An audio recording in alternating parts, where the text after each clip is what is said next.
Good evening, welcome to viewfinder. Lok Sabha തെരഞ്ഞെടുപ്പിന്റെ പശ്ചാത്തലത്തിൽ കേരളത്തിലെ 20 മണ്ഡലങ്ങളിലെയും രാഷ്ട്രീയ ചിത്രം പരിശോധിക്കുന്ന മണ്ഡലങ്ങളിലൂടെ എന്ന പ്രത്യേക തെരഞ്ഞെടുപ്പ് അവലോകന പരിപാടി തുടരുകയാണ്. ഇന്ന് നമ്മൾ ആദ്യം പരിശോധിക്കുന്നത് കേരളത്തിലെ VVIP മണ്ഡലമായി കണക്കാക്കപ്പെടുന്ന വയനാട് ലോക്സഭാ മണ്ഡലത്തിലെ സാഹചര്യങ്ങളാണ്. നമുക്കറിയാം, വയനാട് ജില്ലയിലെ മാനന്തവാടി, സുൽത്താൻ ബത്തേരി, കൽപ്പറ്റ, കോഴിക്കോട് ജില്ലയിലെ തിരുവമ്പാടി, മലപ്പുറം ജില്ലയിലെ ഏറനാട്, നിലമ്പൂർ, വണ്ടൂർ എന്നീ നിയമസഭാ മണ്ഡലങ്ങൾ ഉൾക്കൊള്ളുന്നതാണ് വയനാട് ലോക്സഭാ നിയോജക മണ്ഡലം. ഇക്കുറി മണ്ഡലത്തിൽ sitting MP Rahul Gandhi UDF വേണ്ടി കളത്തിലിറങ്ങുമ്പോൾ LDF വേണ്ടി മത്സരിക്കുന്നത് CPIയുടെ ദേശീയ തലത്തിൽ നിന്നുള്ള ആനി രാജയാണ്. BJP സ്ഥാനാർത്ഥിയായി K സുരേന്ദ്രനും BJPയുടെ സംസ്ഥാന അധ്യക്ഷൻ K സുരേന്ദ്രനും രംഗത്തുണ്ട്. അതുകൊണ്ട് തന്നെ വലിയ തീപ്പാറുന്ന ഒരു മത്സരത്തിനാണ് വയനാട്. കേരളത്തിൽ ഒരുപക്ഷെ ഏറ്റവും കൂടുതൽ ദേശീയ രാഷ്ട്രീയത്തിൽ പോലും ഏറെ ശ്രദ്ധിക്കപ്പെടുന്ന ഒരു മണ്ഡലമാണ് വയനാട്. ഈ വയനാട്ടിൽ നിന്നുള്ള ഇന്ന് ഈ ഫ്ലോറിൽ എന്നോടൊപ്പം ഉള്ളത് ബാബുജി ബത്തേരി, ഒപ്പം സത്താർ കുന്നിലാണ്. ബാബുജി ബത്തേരി വയനാട്ടിൽ നിന്നാണ്. എന്താണ് താങ്കൾ ഉൾപ്പെടുന്ന മണ്ഡലത്തിലെ ഇപ്പോഴത്തെ ഒരു രാഷ്ട്രീയ സാഹചര്യം? രാഹുൽ ഗാന്ധി വീണ്ടും തൻ്റെ സീറ്റ് നിലനിർത്തുമോ? ദേശീയ തലത്തിൽ തന്നെ വളരെയേറെ ശ്രദ്ധിക്കപ്പെടുന്ന ഒരു മണ്ഡലം കൂടിയാണ് വയനാട്. എല്ലാവർക്കും അറിയാവുന്നതുപോലെ ഏകദേശം മണ്ഡലം പുനഃക്രമീകരിച്ചു കഴിഞ്ഞപ്പോൾ 2009 വയനാട് നിയോജക മണ്ഡലം എന്ന മണ്ഡലം കടന്നു വരുന്നത്. അവിടെ ആദ്യമായി മത്സരിക്കുമ്പോൾ പുതിയ ലോക്സഭാ മണ്ഡലത്തിൽ MI ഷാനവാസാണ് വിജയിച്ച് കടന്നു വന്നത്. അത് കഴിഞ്ഞ് രണ്ടാമത്തെ മത്സരത്തിലും MI ഷാനവാസ് വിജയിക്കുകയുണ്ടായി. അതിനുശേഷമാണ് രാഹുൽ ഗാന്ധി അവിടെ മത്സരിക്കാനെത്തുന്നതും അതൊരു 2019 മത്സരിക്കാനെത്തുകയും അതൊരു ദേശീയ ശ്രദ്ധയിലേക്ക് കടന്നു വരികയും ചെയ്തത്. വയനാടിനെ സംബന്ധിച്ചിടത്തോളം നമുക്കറിയാവുന്ന പോലെ ചരിത്രം പരിശോധിക്കുമ്പോൾ, അവിടുത്തെ നിയമസഭാ മണ്ഡലങ്ങളും ഒക്കെ പരിശോധിക്കുമ്പോൾ ഒരു UDF അനുകൂല മണ്ഡലമാണ്. പ്രത്യേകിച്ച് കർഷകരും കൃഷിക്കാരും അതുപോലെ തന്നെ ടൂറിസത്തിൽ ഉപജീവനം നൽകുന്നവരും അതുപോലെ തന്നെ കർണാടക തമിഴ്നാട് അതിർത്തികളോട് പങ്കിടുന്ന ഒരു മണ്ഡലമെന്നൊക്കെ രീതിയിൽ ഒരുപാട് പ്രത്യേകതകളുള്ള കേരളത്തിലെ ലോക്സഭാ മണ്ഡലങ്ങളിലെ മറ്റൊരു ഏറ്റവും വലിയ പ്രത്യേകത ഏറ്റവും കുറഞ്ഞ ജനസംഖ്യയുള്ള ഒരു മണ്ഡലം കൂടിയാണ്. അതുകൊണ്ട് തന്നെ അവിടെ ഇത്രയും കാലഘട്ടത്തിലെ ഒരു ചരിത്രം പരിശോധിക്കുമ്പോൾ ഒരു UDF അനുകൂല മണ്ഡലമാണ്. ആ ഒരു UDF അനുകൂല മണ്ഡലമാണെന്നുള്ള ഒരു പരിഗണന തന്നെയാണ് ഒരുപക്ഷെ രാഹുൽ ഗാന്ധി ഈ മണ്ഡലം തെരഞ്ഞെടുക്കാനുള്ള പ്രധാനപ്പെട്ട കാരണം ഒരുപാട് അധ്വാനം നടത്താതെ വിജയിക്കാം എന്ന് കഴിയുന്ന ഒരു ദേശീയ നേതാവിന് ഒരുപാട് മണ്ഡലത്തിൽ ശ്രദ്ധിക്കാതെ തന്നെ വിജയിക്കാൻ കഴിയുമെന്നുള്ള ഒരു വിശ്വാസത്തിൽ കൂടിയാണ് മിക്കവാറും ഒരു ദേശീയതല നേതാവ് അല്ലെങ്കിൽ ഇപ്പോഴത്തെ ഒരു പ്രതിപക്ഷ കക്ഷികളുടെ നേതാവ് എന്ന രീതിയിൽ, കോൺഗ്രസിൻ്റെ അഖിലേന്ത്യാ നേതാവ് എന്നുള്ള രീതിയിൽ രാഹുൽ ഗാന്ധി അവിടെ മത്സരത്തിനിറങ്ങുന്നത്. പക്ഷേ ഇക്കുറി അതിൻ്റെ ഒരു പ്രത്യേകത എന്താണെന്ന് ചോദിച്ചാൽ, ഇക്കുറി കുറച്ചുകൂടി മത്സരം കടുപ്പിക്കുന്നത് മറ്റൊരു ദേശീയ നേതാവ് കൂടി അവിടേക്ക് കടന്നു വരുന്നുള്ളതാണ്. CPIയുടെ ദേശീയ നേതാവായ ശ്രീമതി ആനി രാജ അവിടെ വരുമ്പോൾ നമ്മൾ മനസ്സിലാക്കേണ്ടത് സ്ത്രീകൾക്ക് ഏറ്റവും കൂടുതൽ ഒരു നിർണായക പങ്കുള്ള ഒരു മണ്ഡലം കൂടിയാണ് വയനാട് മണ്ഡലം. അത്തരത്തിൽ ചിന്തിക്കുമ്പോൾ ആനി രാജയുടെ ഒരു വരവ് ദേശീയ തലത്തിലുള്ള ഒരു ആകർഷണീയത അതിനകത്തേക്ക് കൊണ്ടുവരാൻ കഴിഞ്ഞിട്ടുണ്ട് എന്നുള്ളതൊരു പ്രത്യേകതയാണ്. ഒപ്പം ഒരു സ്ത്രീ കഥാപാത്രം, ഒരു സ്ത്രീ കാൻഡിഡേറ്റ് അവിടേക്ക് കടന്നു വരുന്നു എന്നുള്ളതും ഏറ്റവും വളരെ വിലപ്പെട്ട ഒരു കാര്യമാണ്. അതുപോലെ തന്നെ ഈ 2 ദേശീയ നേതാക്കൾ മത്സരിക്കുന്നു എന്നുള്ളതും രാഹുൽ ഗാന്ധിയുടെ ഒരു മൈനസ് പോയിന്റ് എന്ന് നമ്മളെപ്പോഴും ചിന്തിക്കുന്ന ആനി രാജ ഇത് തുടക്കത്തിൽ തന്നെ വളരെ സജീവമായി മണ്ഡലത്തിൽ പ്രചരണ പരിപാടികൾക്ക് നേതൃത്വം കൊടുത്തു.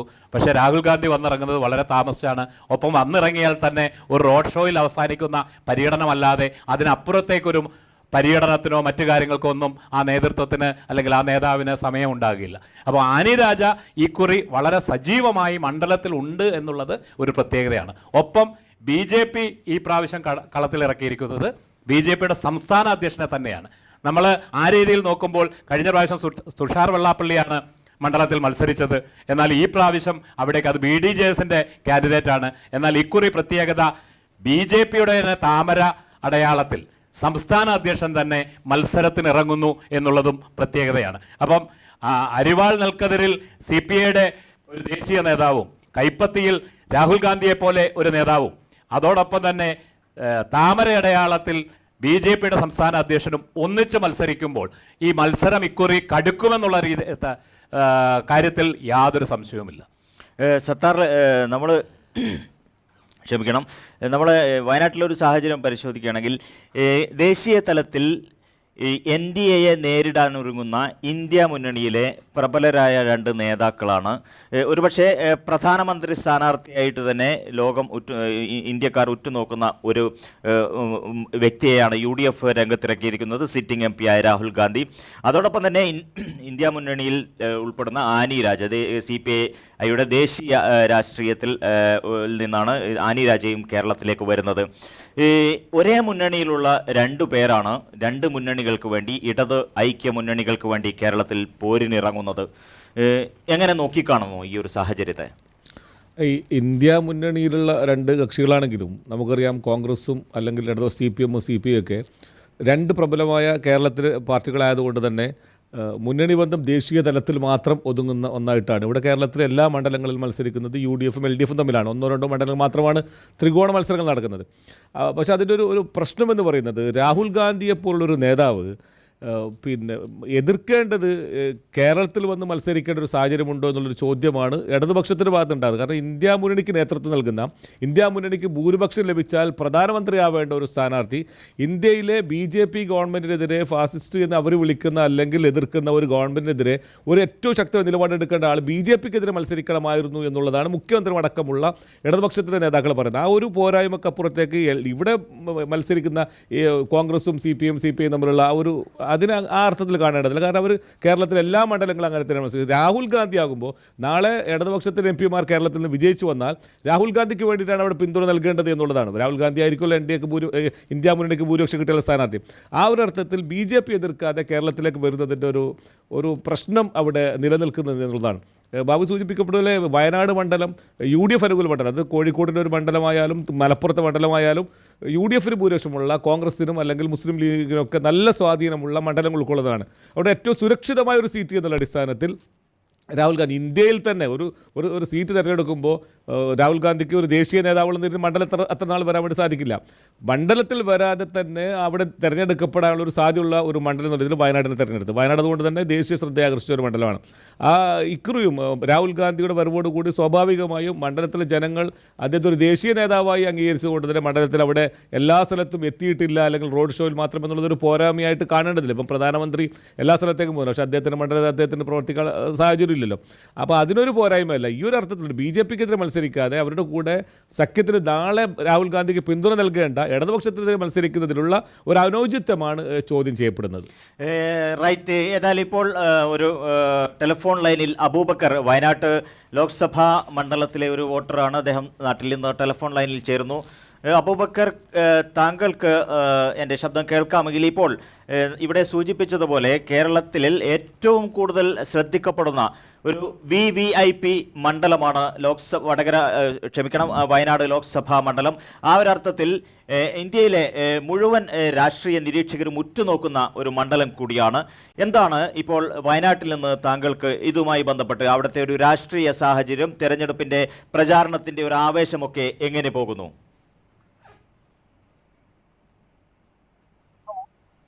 വയനാട്ടില് ഹലോ, കേൾക്കാം, പറഞ്ഞോളൂ.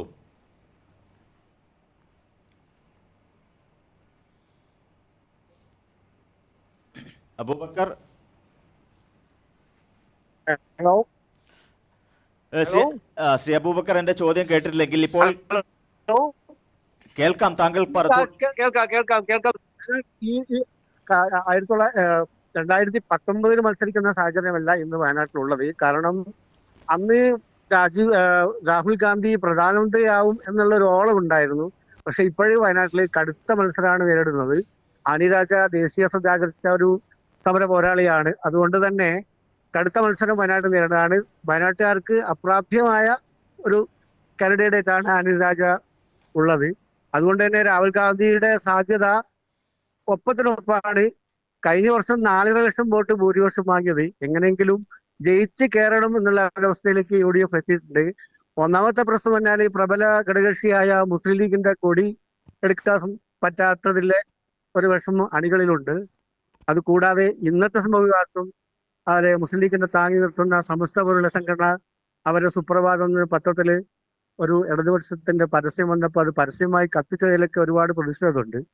അതുകൊണ്ട് CAA വിഷയത്തില് വ്യക്തമായിട്ടൊരു നിലപാട് കോൺഗ്രസ് പറയാത്തതിലും വോട്ടർമാർ, പ്രത്യേകിച്ച് മുസ്ലിം ജനവിഭാഗം അതൃപ്തരാണ്.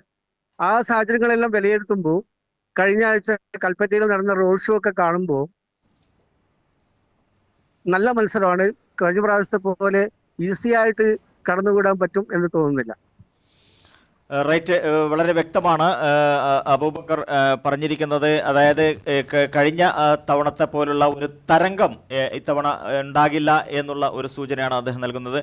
ബാബുജി, നമുക്കറിയാം കഴിഞ്ഞ തെരഞ്ഞെടുപ്പിൽ കേരളമാകെ അലയടിച്ച ഒരു UDF തരംഗത്തിന് 19 സീറ്റുകൾ നേടാൻ വഴിയൊരുക്കിയ ആ ഒരു തരംഗത്തിന് പ്രധാന കാരണഹേതു നിമിത്തം എന്നൊക്കെ നമുക്ക് പറയാമെന്നത് രാഹുലിൻ്റെ സാന്നിധ്യം തന്നെയായിരുന്നു. പ്രധാനമന്ത്രിയാകും ഈ അധികാരത്തിൽ വന്നാൽ നമുക്ക് വയനാട്ടുകാർക്ക് ഒരു പ്രധാനമന്ത്രിയെ കിട്ടും എന്നുള്ള ഒരു പ്രതീക്ഷ അത് കേരളത്തിലേക്ക് ആകെ അലയടിക്കുകയും ആ ഒരു തരംഗത്തിൽ UDFന് വലിയ നേട്ടമുണ്ടാക്കാൻ സാധിക്കുകയും ചെയ്തിരുന്നു. ആ അർത്ഥത്തിലുള്ള ഒരു തരംഗം ഇപ്പോൾ നിലനിൽക്കുന്നുണ്ടോ? വയനാടിനെ സംബന്ധിച്ചിടത്തോളം ഞാൻ നേരത്തെ സൂചിപ്പിച്ചാണ് എൻ്റെ ബേസിക് പ്രശ്നം. എപ്പോഴും നമ്മൾ ഒരു മണ്ഡലത്തെ നിരീക്ഷിക്കുമ്പോൾ അതിനൊരു പാനൽ വോട്ട് സംവിധാനമുണ്ട്. ബാബുജി, തുടരുന്നതിന് മുമ്പ് നമ്മോട് ഇപ്പോൾ പ്രതികരണം അറിയിച്ചത് അബൂബക്കറാണ്. അദ്ദേഹം വയനാട്ടിലെ ഒരു വോട്ടറാണ്. വളരെ നന്ദി അബൂബക്കർ. താങ്കൾ തുടരുമെന്നായിരുന്നു ഞാൻ പ്രതീക്ഷിച്ചത്, പക്ഷേ താങ്കൾക്ക് തിരക്കുള്ളതിനാൽ ഒഴിവാക്കുകയാണ്. അല്പസമയം താങ്കൾ ഈ ഒരു ചർച്ചയിൽ പങ്കെടുത്ത് പ്രതികരിച്ചതിന് ഒരിക്കൽ കൂടി നന്ദി.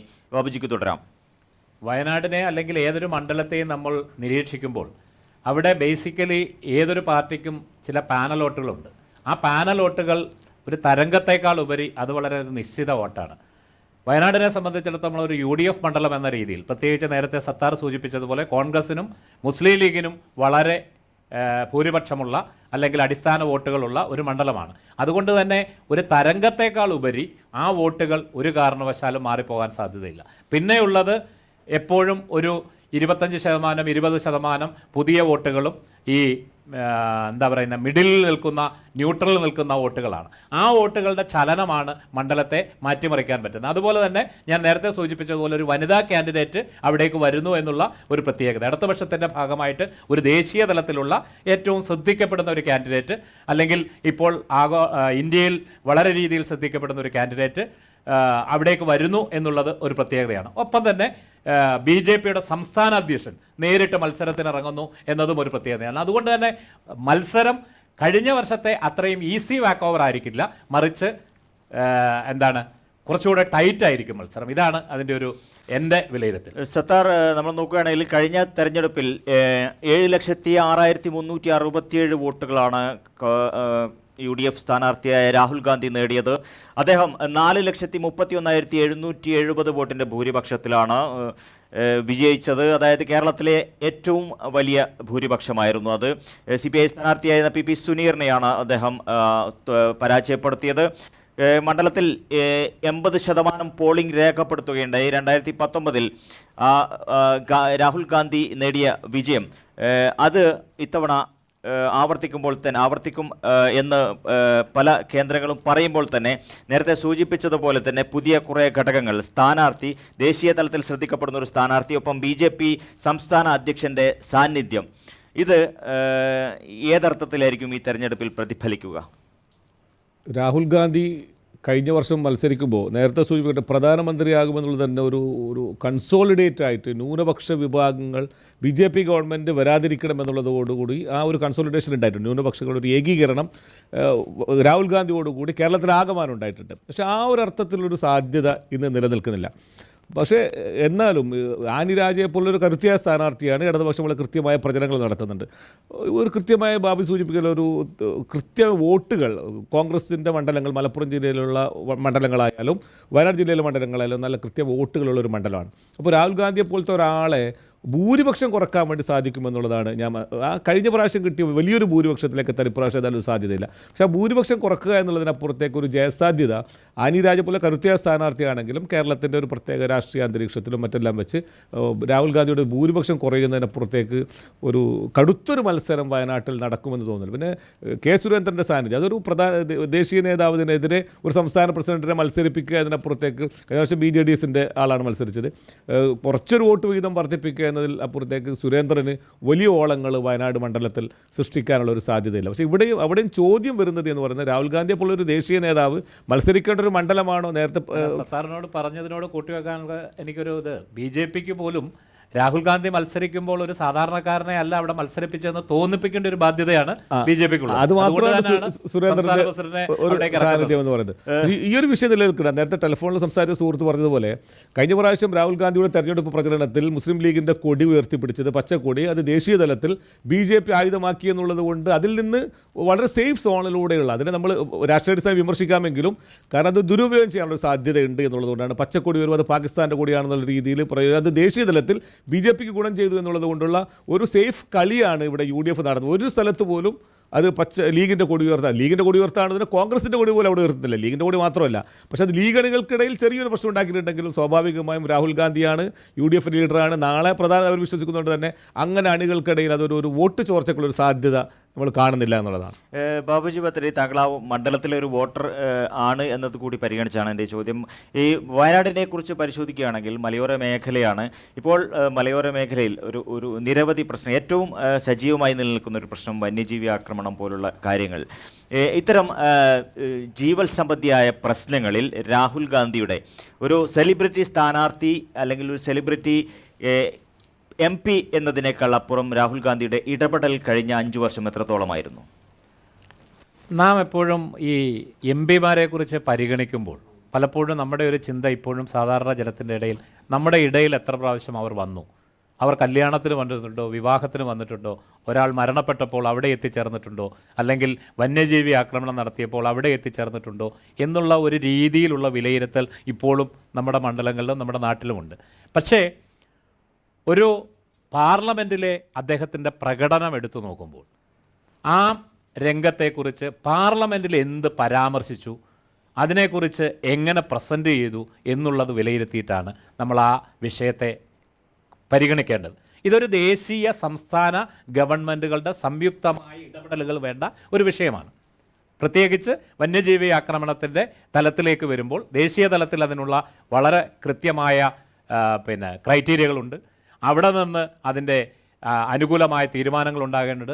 അപ്പോൾ പാർലമെൻറ്റിൽ ഈ വിഷയത്തെക്കുറിച്ച് അദ്ദേഹം വളരെ കൃത്യമായി പ്രതികരിച്ച പ്രതികരണങ്ങൾ നമുക്ക് സൈറ്റിൽ അവൈലബിൾ ആണ്. പക്ഷേ ചിലപ്പോൾ അത് ഒരു ആക്രമണം നടന്ന ദിവസം അദ്ദേഹം അവിടെ എത്തിയിട്ടുണ്ടെന്നോ അല്ലെങ്കിൽ അവരുടെ വീടുകളിൽ പോയി സന്ദർശിച്ചിട്ടുണ്ടോ എന്ന് ചോദിച്ചാൽ ഉണ്ടായിട്ടില്ല. ഈ വിഷയത്തെക്കുറിച്ച് നമ്മൾ ചിന്തിക്കേണ്ടത്, ഇത് ആര് MP ആയിരുന്നാലും ആര് MLA ആയിരുന്നാലും വയനാടിൻ്റെ വനത്തിൻ്റെ ആവാസ വ്യവസ്ഥ നിങ്ങൾക്കറിയുമെന്നറിയില്ല. ഇപ്പം ഞാനൊക്കെ എൻ്റെ ഫാദറൊക്കെ അവിടെ 1940കളിൽ എത്തിച്ചേർന്ന ആൾക്കാരാണ്. അപ്പം ആ സമയത്തൊക്കെ വന്യജീവി ആക്രമണം എന്നൊക്കെ പറയുന്ന വളരെ വിശാലമായി നടന്നുകൊണ്ടിരുന്ന ഒരു സംഭവമാണ്. പക്ഷേ ഒരിക്കൽ പോലും അത്രയേറെ മനുഷ്യരിലേക്ക് അല്ലെങ്കിൽ മനുഷ്യരുടെ ജീവിക്കുന്ന സ്ഥലങ്ങളിലേക്ക് ഇവർ എത്തിപ്പെടാറില്ലായിരുന്നു. അതിൽ നിന്ന് നാം മനസ്സിലാക്കിയ ഒരു കാര്യം, എനിക്ക് മനസ്സിലാകുന്നത്, ഞാൻ വിലയിരുത്തിയ ഒരു കാര്യം എന്ന് പറയുന്നത്, ഇതിനുള്ള ആവാസ വ്യവസ്ഥ വനങ്ങളിൽ സൃഷ്ടിച്ചിരുന്നു. അവിടെ നന്നായിട്ട് വെള്ളം കുടിക്കാനുള്ള സംവിധാനം ഉണ്ടായിരുന്നു, ആവശ്യം പോലെ കുളങ്ങളും വെള്ളവും ഉണ്ടായിരുന്നു. അവിടെ അവർക്ക് കഴിക്കാനുള്ള വളരെ കൃത്യമായ ഭക്ഷണ സാധനങ്ങളുണ്ടായിരുന്നു, ചക്കയും മാങ്ങയും അല്ലെങ്കിൽ അതുപോലെ വന്യ സമ്പത്തുകളുണ്ടായിരുന്നു, വനസമ്പത്തുകളുണ്ടായിരുന്നു. ഇതൊക്കെ കഴിച്ച് അവർ പുറത്തേക്ക് ഇറങ്ങായിരുന്നു. ഇന്ന് ഈ വനങ്ങളിലൊക്കെ കുടിക്കാൻ വെള്ളമില്ല, അവർക്ക് കഴിക്കാനുള്ള ഭക്ഷണങ്ങളില്ല. ഇത് തേടി പുറത്തേക്ക് ഇറങ്ങുമ്പോഴാണ് ഈ വന്യജീവി ആക്രമണം ഇപ്പോൾ ആളുകളുടെ ഇടയിലേക്ക് വന്നിരിക്കുന്നത്. അപ്പം ഈ മൃഗങ്ങളുടെ ആവാസ വ്യവസ്ഥ കൃത്യമായി സൃഷ്ടിക്കാൻ പറ്റുന്ന രീതിയിലേക്ക് നിയമം കൊണ്ടുവരികയും അതിനുള്ള അനുകൂല നടപടികൾ കേന്ദ്രത്തിൻ്റെ തലത്തിലും കേരളത്തിൻ്റെ തലത്തിലും ഉണ്ടാക്കിയെടുക്കുമ്പോഴുമാണ് ഇതിനെ പൂർണ്ണമായും നമുക്ക് പ്രതിരോധിക്കാൻ പറ്റുക. അല്ലാതെ വർഷത്തിലൊരിക്കൽ പോയിട്ട് ഒരു വേലി, ആനയെ നിയന്ത്രിക്കാൻ വേണ്ടി കമ്പിവേലി ഇട്ടാൽ എവിടെ ആന നിയന്ത്രിക്കപ്പെടും? അപ്പോൾ ഇത്തരം കാര്യങ്ങളിലേക്കുള്ള ഒരു വളരെ സയൻറ്റിഫിക് ആയിട്ടുള്ള ചർച്ചകൾക്ക് നേതൃത്വം കൊടുക്കാൻ രാഹുൽ ഗാന്ധി ആണെങ്കിലും അവിടെയുള്ള MP ആണെങ്കിലും MLA ആണെങ്കിലും ചെയ്യേണ്ട അവസ്ഥയാണ്. ഇത്തരത്തിലുള്ള പഠനത്തിൻ്റെ കുറവ് അവിടെ ഉണ്ട് എന്നുള്ളതാണ് ഞാൻ കാണുന്നത്. തീർച്ചയായും. അതായത് വളരെ ശാസ്ത്രീയമായി വളരെ ആലോചിച്ച് ചെയ്യേണ്ട കുറേ കാര്യങ്ങളാണ്, നടപടിക്രമങ്ങളാണ് മണ്ഡലത്തിലേക്ക് വികസനത്തിന് വേണ്ടി ആവശ്യമായിട്ടുള്ളത്. കേവലം മണ്ഡലത്തിൽ സാന്നിധ്യം അറിയിക്കുക, അല്ലെങ്കിൽ ആളുകളെ നേരത്തെ ബാബുജി സൂചിപ്പിച്ചതുപോലെ ആളുകളുടെ ഒപ്പം ചേർന്ന് നിൽക്കുക എന്നതിനേക്കാൾ അപ്പുറം പാർലമെൻറ്റിൽ എങ്ങനെയാണ് അവരുടെ പെർഫോമൻസ് എന്നത് കൂടെ വിലയിരുത്തപ്പെടേണ്ടതുണ്ട്. ആ ഒരു അർത്ഥത്തിൽ മുന്നണികൾക്കപ്പുറം ഒരു വിലയിരുത്തൽ സംസ്ഥാനത്ത് നടക്കുന്നുണ്ടോ, സംസ്ഥാനത്തെ വോട്ടർമാർക്കിടയിൽ? അതാണ് വളരെ പ്രധാനം. നമ്മളൊക്കെ ആഗ്രഹിക്കുന്നത് ഒരു ദേശീയ തെരഞ്ഞെടുപ്പ് എന്നുള്ള അർത്ഥത്തിൽ ദേശീയ തലത്തിൽ ഉണ്ടാകുന്ന വിഷയങ്ങളെക്കുറിച്ചുള്ളൊരു ചർച്ച, ആ ചർച്ചകൾ മാറ്റുന്ന രീതിയിലേക്ക് സ്വാഭാവികമായും പല അജണ്ടകളും കടന്നു വരുന്നത് അതൊരു സ്വാഭാവികമായും ഭരണകൂടത്തിൻ്റെ ഒരു ലക്ഷ്യമാണ്. പക്ഷേ കേരളത്തിൽ പോലും എം പിമാരുടെ പ്രവർത്തനം വിലയിരുത്തുന്നതിനപ്പുറത്തേക്ക് ഈ സാന്നിധ്യം എത്രമാത്രം ഉണ്ടായിട്ടുണ്ട്, ജനങ്ങളുടെ ദൈനംദിന പ്രവർത്തനങ്ങളിൽ ഒരു എം പിയുടെ സാന്നിധ്യം ഉണ്ടായിട്ടുണ്ടെന്ന് തീർച്ചയായിട്ടും വിലയിരുത്തപ്പെടുന്നുണ്ട്. അത് എന്തുകൊണ്ടാണെന്നല്ല, അവർക്കത് മതി എന്നുള്ളതാണ്. ഇപ്പോൾ മറ്റു കാര്യങ്ങളൊക്കെ ഇപ്പോൾ നേരത്തെ ഇവിടെ സൂചിപ്പിച്ച പോലെ വനം കയ്യേറുന്നു, അല്ലെങ്കിൽ മൃഗങ്ങൾക്ക് മറ്റും അവരുടെ യഥാർത്ഥ ജീവിത സാഹചര്യം ഇല്ലാത്തതുകൊണ്ടാണ് മനുഷ്യരിലേക്ക് വരുന്നത്. ഇതിനെക്കുറിച്ചൊന്നും പറയാനില്ല. ഒരു ഇഷ്യൂ വരുമ്പോൾ മാത്രമാണ് ജനങ്ങൾ പ്രതികരിക്കുന്നത്. ഒരു പ്രശ്നങ്ങൾ വരുമ്പോൾ, അപകടങ്ങൾ വരുമ്പോൾ ജനങ്ങൾ പ്രതികരിക്കുന്നു. പക്ഷേ ബാബുജി പാർലമെൻറ്റിൽ രാഹുൽ ഗാന്ധിയുടെ പ്രവർത്തനം അത്രമാത്രം ഒരു സക്സസ് ആണ് എന്നുള്ളത്, ഒരു ദേശീയ നേതാവാണ്, സ്വാഭാവികമായിട്ട് വരാൻ വേണ്ടി പറ്റില്ല. പക്ഷേ പാർലമെൻറ്റിൽ ഇത്ര വനവുമായി ബന്ധപ്പെട്ട ഇഷ്യൂവിൽ, അല്ലെങ്കിൽ വന്യജീവിയുമായി ബന്ധപ്പെട്ട പക്ഷേ കേന്ദ്രത്തിൻ്റെ നിയമങ്ങൾ തിരുത്തുന്നതിലോ അല്ല മറ്റേതിലോ ഏതൊക്കെ ഒരു അർത്ഥത്തിൽ ദേശീയവുമായി ബന്ധപ്പെട്ട പ്രശ്നങ്ങളിൽ, പൊതുവിഷയങ്ങൾ, ഇപ്പം പൗരത്വ ഭേദഗതി ബില്ലുമായി ബന്ധപ്പെട്ട വിഷയങ്ങളിലോ ഒരു രാഹുൽ ഗാന്ധി ഒരു ദേശീയ നേതാവാണ്. മോദിക്ക് ബദലായിട്ട് നിർത്തുന്ന ഒരു നേതാവ് എന്നുള്ള രീതിയിലുള്ള അത്രമാത്രം വലിയൊരു പെർഫോമൻസ് പാർലമെൻറ്റിൽ രാഹുൽ ഗാന്ധിയുടെ ഉണ്ടായിട്ടുണ്ട് എന്നുള്ളത് നമുക്ക് കാണാൻ വേണ്ടി സാധിക്കുന്നുണ്ട്. അങ്ങനെ അല്ല, ഞാനിപ്പോൾ നേരത്തെ സൂചിപ്പിച്ച പോലെ എന്താണ് ഒരു വലിയ പെർഫോമൻസ് എന്ന് പറഞ്ഞാൽ, ഇപ്പം വന്യജീവി ആക്രമണത്തെക്കുറിച്ച് നിരന്തരമായി പെർഫോം ചെയ്യുന്നു, അല്ലെങ്കിൽ രാത്രി യാത്രാ നിരോധനത്തെക്കുറിച്ച് നിരന്തരമായി പെർഫോം. പക്ഷേ നമ്മൾ സയൻറ്റിഫിക്കായിട്ട് പാർലമെൻറ്റിൻ്റെ റിപ്പോർട്ട് എടുക്കുമ്പോൾ ഈ രണ്ട് വിഷയങ്ങളെയും അദ്ദേഹം അവിടെ പ്രതികരിച്ചിട്ടുണ്ട്, ഈ വിഷയങ്ങൾ അവതരിപ്പിച്ചിട്ടുണ്ട്. പക്ഷേ ഒരു ദേശീയ നേതാവെന്ന രീതിയിൽ രാഹുൽ ഗാന്ധി ഒരു മണ്ഡലത്തിൻ്റെ MP എന്നതിനേക്കാൾ ഉപരി അദ്ദേഹം ഒരു ഇന്ത്യയുടെ മൊത്തം വിഷയങ്ങൾ ചർച്ച ചെയ്യുന്ന ഒരാളാണ്. അപ്പോൾ അങ്ങനെ ചർച്ച ചെയ്യുന്ന ഒരാൾക്ക് പലപ്പോഴും മോദി പറയുന്നതോ അല്ലെങ്കിൽ BJP പറയുന്ന ഒരു വിഷയത്തിനെതിരെയായിരിക്കും ഏറ്റവും കൂടുതൽ ചർച്ചയ്ക്ക് വിധേയമാകുന്നത്, അല്ലെങ്കിൽ മറുപടി പറയുന്നത് ഒരു ദേശീയ നേതാവെന്ന രീതി. പക്ഷേ ഈ വിഷയം പരാമർശിച്ചിട്ടുണ്ട്. അത് മതിയോ എന്ന് ചോദിച്ചാൽ അതിനകത്ത് ഒരിക്കലും ഒരു വോട്ടർ എന്നുള്ള രീതിയിൽ ഞാൻ സംതൃപ്തരല്ല. കാരണം വയനാടിൻ്റെ പ്രശ്നം അങ്ങനെയല്ല ചർച്ച ചെയ്യേണ്ടത്. ഇനി അതുപോലെ തന്നെ വയനാട് ലോകത്തെ തന്നെ ഈ ഇക്കണോമിക്കലി ടൂറിസത്തിൽ, അല്ലെങ്കിൽ വളരെ ചിലവ് കുറഞ്ഞ ടൂറിസം മേഖലയിൽ 9ാം സ്ഥാനത്ത് നിൽക്കുന്ന ഒരു ടൂറിസം മേഖലയാണ്. എത്രമാത്രം ആ ടൂറിസം മേഖലയ്ക്ക് സപ്പോർട്ട് ഉണ്ടായിട്ടുണ്ടോ എന്ന് ചോദിച്ചു കഴിഞ്ഞാൽ നമുക്ക് നേരിട്ട് കാണാവുന്ന രീതിയിൽ കേരള ഗവൺമെന്റിന്റെ സപ്പോർട്ട് എങ്ങനെയാണ്? കേരള ഗവൺമെന്റിന്റെ ടൂറിസത്തിന് വലിയ വയനാടുമായി ബന്ധപ്പെട്ട് എന്താണ് വയനാടുമായി ബന്ധപ്പെട്ട കേരള ഗവൺമെന്റിന്റെ ആണെങ്കിലും കേന്ദ്ര ഗവൺമെൻറ്റിൻ്റെ ആണെങ്കിലും നമുക്ക് ആ ടൂറിസത്തെ എക്സ്പ്ലോർ ചെയ്യാൻ പറ്റിയിട്ടില്ല എന്നുള്ളതാണ് ഏറ്റവും വലിയ വസ്തുത. കാരണം ഇപ്പോൾ തന്നെ വയനാട്ടിലേക്കുള്ള യാത്രാ സൗകര്യം, നിങ്ങളീ പറയുന്നത് കൊച്ചിയിൽ വന്നിറങ്ങുന്ന ഒരാൾ വയനാട്ടിലേക്കും മൂന്നാറിലേക്കും, കുവൈറ്റിൽ നിന്ന് കൊച്ചിയിലേക്ക് പോകാൻ 4 മണിക്കൂർ മതി. പക്ഷേ കൊച്ചിയിൽ വന്നിറങ്ങുന്ന ആൾ വയനാട്ടിലേക്ക് പോകണമെങ്കിൽ അടുത്ത 9 മണിക്കൂർ യാത്ര ചെയ്യണം. ഈ 9 മണിക്കൂർ പഠനങ്ങളൊക്കെ നടത്തി അതിൻ്റെ ഒരു തുരങ്കപാതയെക്കുറിച്ച് നിർമ്മാണത്തെക്കുറിച്ച് പറയുന്നുണ്ട്. അതിനേക്കാളൊക്കെ മുമ്പേ ഒരുപാട് വർഷങ്ങൾക്ക് മുൻപ് വെച്ചിരുന്ന ഒരു പ്രോജക്റ്റാണ്, അവിടുത്തെ ചേംബർ ഓഫ് കൊമേഴ്സും എല്ലാം കൂടെ മുൻപോട്ട് വെച്ചിരുന്ന ഒരു പ്രോജക്റ്റാണ് ചുരത്തിൽ നിന്നുള്ള എയർലൈൻ, നമ്മുടെ സിപ്പ് ലൈനും അതുപോലെ തന്നെ എയർ കാറില്ലേ, സിപ്പ് ലൈനെക്കൊണ്ടുള്ള മൂവ് ചെയ്യുന്ന എയർ കാർസ്. ഈ പ്രോജക്റ്റുകളൊക്കെ വന്നിട്ടുണ്ട്. പക്ഷേ ഈ പ്രോജക്റ്റുകളൊക്കെ ഫയലുകളിൽ ഒതുങ്ങുന്നു എന്നതാണ് ഏറ്റവും വലിയ പ്രത്യേകത. അതൊരു എമർജൻസി ആംബുലൻസ് സർവീസ് പോലും ആകാം. കാരണം ഗട്ട് റോഡ്, ചുരം റോഡ് അടയ്ക്കപ്പെടുമ്പോൾ, ഏതെങ്കിലും കാരണവശാൽ അടയ്ക്കപ്പെട്ടാൽ ഒരു എമർജൻസി കേസിന് ഈ എയർ സ്ട്രിപ്പ് ലൈൻ ഉപയോഗിക്കാൻ പറ്റും. പക്ഷേ എത്രയോ വർഷമായിട്ട് അടഞ്ഞു കിടക്കുന്ന കാര്യങ്ങളിലൊക്കെ ഒരു MP യുടെ ഒരു ഇടപെടലുകൾ കൂടി ആവശ്യമാണ്. പക്ഷേ ദേശീയ നേതാവിന് തുടക്കത്തിൽ ഒരു 5 വർഷം ജനങ്ങൾ അവസരം നൽകി, അടുത്തതിൽ സ്വാഭാവികമായി ദേശീയ നേതാവ് എന്നുള്ള രീതിയിൽ ആ ഒരു ഇമേജ് 2 തരത്തിൽ രാഹുൽ ഗാന്ധിക്ക്, അല്ലെങ്കിൽ കുറഞ്ഞപക്ഷം മണ്ഡലത്തിലെ വോട്ടർമാർക്കെങ്കിലും അത് വിനയാകുന്നുണ്ട്. ഒരർത്ഥത്തിൽ മണ്ഡലത്തിലെ കാര്യങ്ങളിൽ ശ്രദ്ധിക്കാൻ രാഹുൽ ഗാന്ധിക്ക് സമയം ലഭിക്കാതെ വരുന്നു. നേരത്തെ ബാബുജി സൂചിപ്പിച്ചതുപോലെ ദേശീയ രാഷ്ട്രീയത്തിലാണ് അദ്ദേഹത്തിൻ്റെ കൂടുതലും സമയം ചെലവഴിക്കേണ്ടി വരുന്നത്. ഏതായാലും ഇന്ത്യയിൽ തന്നെ ഏറ്റവും കൂടുതൽ വാർത്താ ശ്രദ്ധ പിടിച്ചുപറ്റുന്ന ഒരു VVIP മണ്ഡലത്തിലെ രാഷ്ട്രീയ സാഹചര്യങ്ങളും തെരഞ്ഞെടുപ്പ് ചിത്രങ്ങളുമാണ് നമ്മൾ ഇപ്പോൾ പരിശോധിച്ചത്. നമുക്ക് ഈ ഒരു അവലോകനത്തിൽ നാട്ടിൽ നിന്ന് അബൂബക്കറും കൂടെ അദ്ദേഹത്തിൻ്റെ അഭിപ്രായം പങ്കുവെക്കുകയുണ്ടായി. നമുക്ക് കഴിഞ്ഞ 2019 ഒരു വോട്ട് ശതമാനം കൂടെ ഒന്ന് പരിശോധിച്ച് വരാൻ. രാഹുൽ ഗാന്ധി ഞാൻ നേരത്തെ സൂചിപ്പിച്ചു 7,06,367 വോട്ടുകളാണ് നേടിയത്. 4,31,770 അദ്ദേഹത്തിൻ്റെ ഭൂരിപക്ഷം. 64% 64.67% വോട്ട് ഷെയർ. പി സുനീർ 2,74,597 വോട്ടുകളാണ് നേടിയത്. 25% വോട്ട് ഷെയർ. വെള്ളാപ്പള്ളി BDJS വേണ്ടി തുഷാർ വെള്ളാപ്പള്ളിയായിരുന്നു രംഗത്തുണ്ടായിരുന്നത്. 78,816 വോട്ടുകളാണ് അദ്ദേഹം നേടിയത്. 7.22 ആയിരുന്നു വോട്ട് ഷെയർ. ഇക്കുറി BJP സംസ്ഥാന അധ്യക്ഷൻ സുരേന്ദ്രൻ തന്നെ രംഗത്തിറങ്ങുമ്പോൾ ഈ തുഷാർ വെള്ളാപ്പള്ളിയുടെ വോട്ട് നിരക്കിനേക്കാൾ ഉയർത്താൻ സാധിക്കുമോ, ഏതെങ്കിലും തരത്തിലുള്ള ചലനം അവിടെ ഉണ്ടാക്കാൻ കഴിയുമോ എന്നുള്ള കാര്യവും നമുക്ക് കാത്തിരിക്കാം. ഏതായാലും ആനി രാജയും രാഹുൽ ഗാന്ധിയും തമ്മിലുള്ള ദേശീയ പോരാട്ടത്തിനാണ് നമ്മുടെ മലയോര മേഖലയായ വയനാട് സാക്ഷ്യം വഹിക്കാൻ പോകുന്നത്. ഏതായാലും ദിവസങ്ങൾ മാത്രമാണ് ഉള്ളൂ. തെരഞ്ഞെടുപ്പ് പ്രചാരണ രംഗത്ത് എല്ലാവരും സജീവമാണ്. നമുക്ക് അടുത്ത മണ്ഡലങ്ങൾ കൂടെ പരിശോധിക്കേണ്ടതുണ്ട്. അതിന് തൊട്ട് മുമ്പ് ബാബുജി സത്താർ ഇപ്പോൾ മുബാറക് കാമ്പ്രത്ത്, കുവൈത്തിലെ സാമൂഹ്യ പ്രവർത്തകനാണ്. മുബാറക് കാമ്പ്രത്ത് വയനാട് ലോക്സഭാ മണ്ഡലത്തിലെ ഒരു വോട്ടർ കൂടിയാണ്. ആം ആദ്മി പാർട്ടിയുടെ ഒരു പ്രവർത്തകൻ കൂടിയാണ്. മുബാറക് കാമ്പ്രത്ത്, എന്താണ് 2026 ഏപ്രിൽ 26 വയനാട്ടിലെ വോട്ടർമാർ ഏത് ഫാക്ടറുകളെ പരിഗണിച്ചാണ് വോട്ട് ചെയ്യുക? രാഹുൽ ഗാന്ധിക്ക് കഴിഞ്ഞ തെരഞ്ഞെടുപ്പിലുണ്ടായിരുന്ന പല അനുകൂല ഘടകങ്ങളും ഇപ്പോൾ പ്രധാനമന്ത്രിയായേക്കും എന്നുള്ള പ്രതീക്ഷ കേരളമാകെ അലയടിച്ച UDF തരംഗത്തിൻ്റെ കാരണം അതൊക്കെ ഇത്തവണയും അനുകൂല ഘടകമായി വർത്തിക്കുമോ? ആനി രാജ ഏതെങ്കിലും തരത്തിലുള്ള അട്ടിമറിക്ക് ആനി രാജയുടെ സാന്നിധ്യം LDFൽ സാഹചര്യം ഒരുക്കുമോ? നമസ്കാരം. രാഷ്ട്രീയപരമായി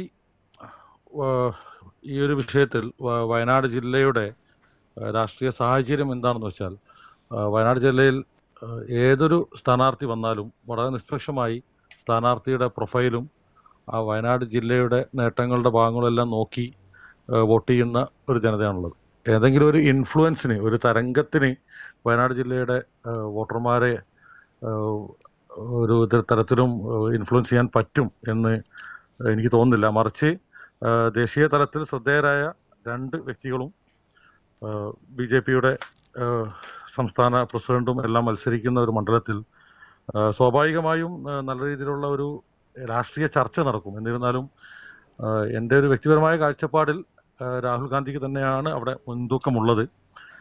ആനി രാജ മത്സരിക്കുന്നുണ്ട്. ആനി രാജ ജനങ്ങളുടെ ഇടയിൽ അറിയപ്പെടുന്ന ആളാണ്. എന്നിരുന്നാലും എത്രത്തോളം ആനി രാജയ്ക്ക് വയനാട് ജില്ലയിലെ വോട്ടർമാരെ മറ്റ് മണ്ഡലങ്ങളിലുള്ള വോട്ടർമാരെ പോലെ രാഷ്ട്രീയ കലുഷിതമായ ചിന്താഗതികളുമായി ഭയങ്കരമായ രാഷ്ട്രീയ തർക്കങ്ങളോ രാഷ്ട്രീയപരമായിട്ടുള്ള ഡിബേറ്റുകളോ ഒക്കെ നടത്തി അങ്ങനെ ഒരു ജീവിതം നയിക്കുന്ന ഒരു വോട്ടർമാരുടെ ഒരു മേഖലയല്ല വയനാട്.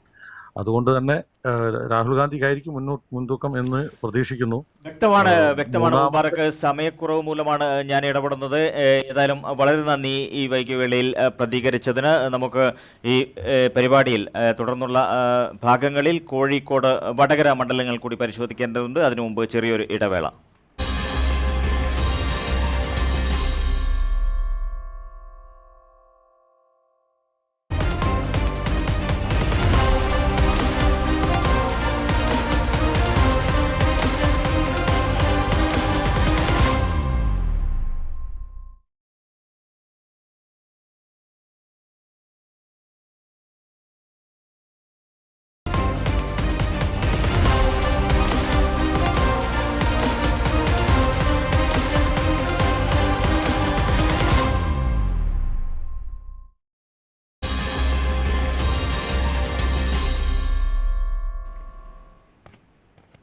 Welcome back. നമ്മൾ അടുത്തതായി പരിശോധിക്കുന്നത് കേരളത്തിൽ വളരെ ശക്തമായ മത്സരത്തിന് കളമൊരുങ്ങുമെന്ന് പ്രതീക്ഷിക്കുന്ന മറ്റൊരു ലോക്സഭാ മണ്ഡലമാണ് കോഴിക്കോട്. ഇക്കുറി LDFന് വേണ്ടി രംഗത്തിറങ്ങുന്നത് ഇളമരം കരീം, ഒപ്പം കോൺഗ്രസ് സ്ഥാനാർത്ഥിയായി MK രാഘവനുണ്ട്. BJP സ്ഥാനാർത്ഥിയായി MT രമേശും മത്സര രംഗത്തുണ്ട്. എന്താണ് കോഴിക്കോട് ലോക്സഭാ മണ്ഡലത്തിലെ ഒരു സാഹചര്യം? രണ്ട് MP മാർ തമ്മിലുള്ളൊരു മത്സരമാണ് കോഴിക്കോട് നടക്കുന്നത്. ഒരു ലോക്സഭാ MP യും ഒരു രാജ്യസഭാ MP യും. അതുമാത്രമല്ല രണ്ട് പ്രധാനപ്പെട്ട നേതാക്കളാണ്. CPM-ൻ്റെ പ്രധാനപ്പെട്ട നേതാവും മാത്രമല്ല MP എന്നുള്ള രീതിയിൽ വളരെയധികം പ്രശസ്തനായ ആളുകൾക്കിടയിൽ സ്വാധീനമുള്ള MK രാഘവനും തമ്മിലൊരു പാട് BJP-യുടെയും വളരെ പ്രധാനപ്പെട്ട ഒരു സ്ഥാനാർത്ഥിയാണ്. അതുകൊണ്ട് തന്നെ കോഴിക്കോടിൻ്റെ നമ്മൾ പരിശോധിക്കുകയാണെങ്കിൽ ലോക്സഭാ തെരഞ്ഞെടുപ്പിൽ UDF വിജയിക്കുകയും നിയമസഭാ തെരഞ്ഞെടുപ്പാകുമ്പോൾ മുഴുവൻ സീറ്റുകളും LDF-ന് അനുകൂലമായിട്ട് നിൽക്കുന്ന ഒരു സാഹചര്യമാണ്. നമ്മൾ നിയമസഭാ തെരഞ്ഞെടുപ്പിൻ്റെ ഒരു കണക്കൂട്ടലാണെങ്കിൽ വലിയ ഭൂരിപക്ഷത്തിന് ഇടതുപക്ഷം ജയിക്കാൻ സാധ്യതയുള്ള ഒരു മണ്ഡലമാണ് കോഴിക്കോട് എന്ന് പറയുന്നത്. ബേപ്പൂരും കുന്നുമംഗലമൊക്കെ ഉൾപ്പെടുന്ന കോഴിക്കോട് സൗത്തും നോർത്തൊക്കെ ഉൾപ്പെടുന്ന ഒരു മേഖലയാണ്.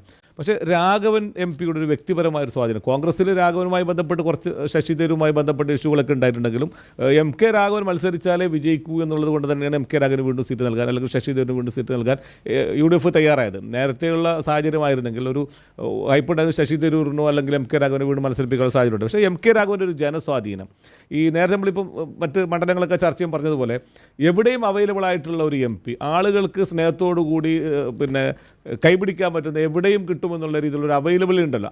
ആ രീതിയിൽ MK രാഘവന് കോഴിക്കോടിലെ ജനങ്ങളെ വലിയ രീതിയിൽ സ്വാധീനം ചെലുത്തിയിട്ടുണ്ട്. പക്ഷേ ഇപ്രാവശ്യം CPM വലിയൊരു രാഷ്ട്രീയ പോരാട്ടത്തിന് തയ്യാറെടുക്കുമ്പോൾ അവരുടെ ഒരു അടിയുറച്ച കോഴിക്കോട് എന്ന് പറയുന്നത് CPM-ൻ്റെ അല്ലെങ്കിൽ ഇടതുപക്ഷത്തിൻ്റെ എല്ലാ വിഭാഗങ്ങളും, ഇടതുപക്ഷത്തിൽ പ്രത്യേകിച്ച് ഇടതുപക്ഷ ഘടകകക്ഷികൾ എന്നുള്ള രീതിയിൽ ജനതാദളായാലും നാഷണൽ ലീഗ് ആയാലും എല്ലാ ആളുകൾക്കും സ്വാധീനമുള്ളൊരു മേഖല കൂടിയാണ് കോഴിക്കോട് മണ്ഡലം. ആ ഒരു പ്രതീക്ഷയിൽ ന്യൂനപക്ഷങ്ങളുടെ വോട്ട് ഏകീകരണം കഴിഞ്ഞ പ്രാവശ്യം പൂർവ്വ MK രാഘവന് പോയത് ഇപ്രാവശ്യം അങ്ങനെ ലഭിക്കില്ല എന്നുള്ളതും സമസ്തയിലെ ഇരു വിഭാഗങ്ങളുമായി എളമരം കരീമിന് നല്ലൊരു ബന്ധമുണ്ട് എന്നുള്ളത് ഒരു മുതൽക്കൂട്ടാകുമെന്നുള്ളൊരു വിശ്വാസം ഇടതുപക്ഷത്തിനുണ്ടെങ്കിലും നേരത്തെ സൂചിപ്പിക്കുന്നതുപോലെ ഒരു ഇടതുമുന്നണിയുടെ രാഷ്ട്രീയ പോരാട്ടവും UDF-ൻ്റെ രാഷ്ട്രീയ പോരാട്ടത്തിനോടൊപ്പം തന്നെ UDF ഒരു വ്യക്തിപരമായിട്ടുള്ള MP എന്നുള്ള രീതിയിലുള്ള MK രാഘവൻ്റെ ഒരു സ്വാധീനവും തമ്മിലുള്ള ഒരു ഫൈറ്റ് ഒരു പ്രവചനാതീതമായി മാറുമെന്ന് തന്നെയാണ്. ഒരു ഈസി അല്ല, പ്രാവശ്യം ഒരു ഈസി ആയിട്ടുള്ളൊരു വിജയം ആർക്കും ഉണ്ടാവാൻ സാധ്യതയില്ല എന്നുള്ളതാണ് എനിക്ക് തോന്നുന്നത്. യെസ്, ഏതായാലും ഞാൻ ബാബുജിയിലേക്ക് വരാം. അതിനു മുമ്പ് ഇപ്പോൾ നാട്ടിൽ നിന്നും അവാം സുറൂർ ടെലിഫോൺ ലൈനിൽ ചേരുന്നു. അദ്ദേഹം കോഴിക്കോട് മണ്ഡലത്തിലെ ഒരു വോട്ടർ കൂടിയാണ്. MK രാഘവനുമായിട്ടൊക്കെ അടുത്ത ബന്ധം പുലർത്തുന്ന ഒരു വ്യക്തി കൂടിയാണ്. അവാം, ഒരിക്കൽ കൂടി വിബ്ജിയോറിൻ്റെ ഈ പരിപാടിയിലേക്ക് സ്വാഗതം. എങ്ങനെ പോകുന്നു കോഴിക്കോട് ലോക്സഭാ നിയോജക മണ്ഡലത്തിലെ തെരഞ്ഞെടുപ്പ് പ്രചാരണ പ്രവർത്തനങ്ങളും ഒരു ആവേശവും?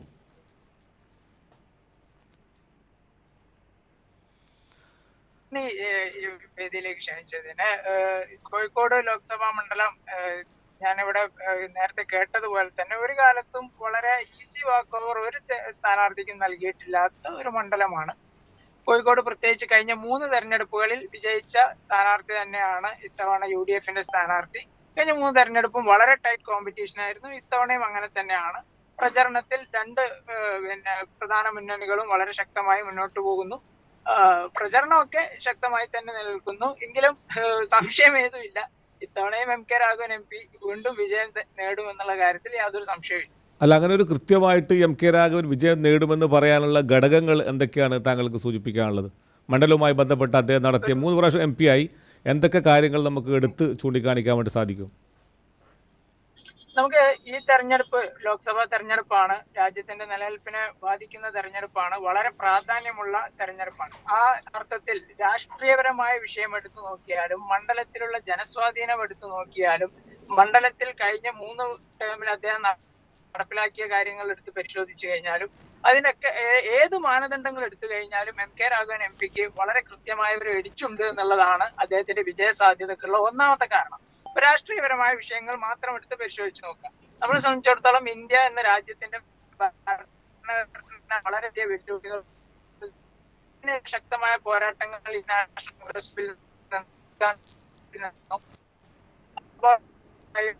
ഇവിടെ ഇന്ത്യക്ക് വ്യക്തമായ ഭൂരിപക്ഷം ഉണ്ടെങ്കിൽ മാത്രമേ നരേന്ദ്രമോദിയെ അധികാരത്തിൽ നിന്ന് നീക്കാനായി കൊണ്ട് സാധിക്കുകയുള്ളൂ. അപ്പൊ ആ ഒരു ബോധ്യം ഇവിടുത്തെ വോട്ടർമാർക്ക് കൃത്യമായിട്ടുണ്ട്.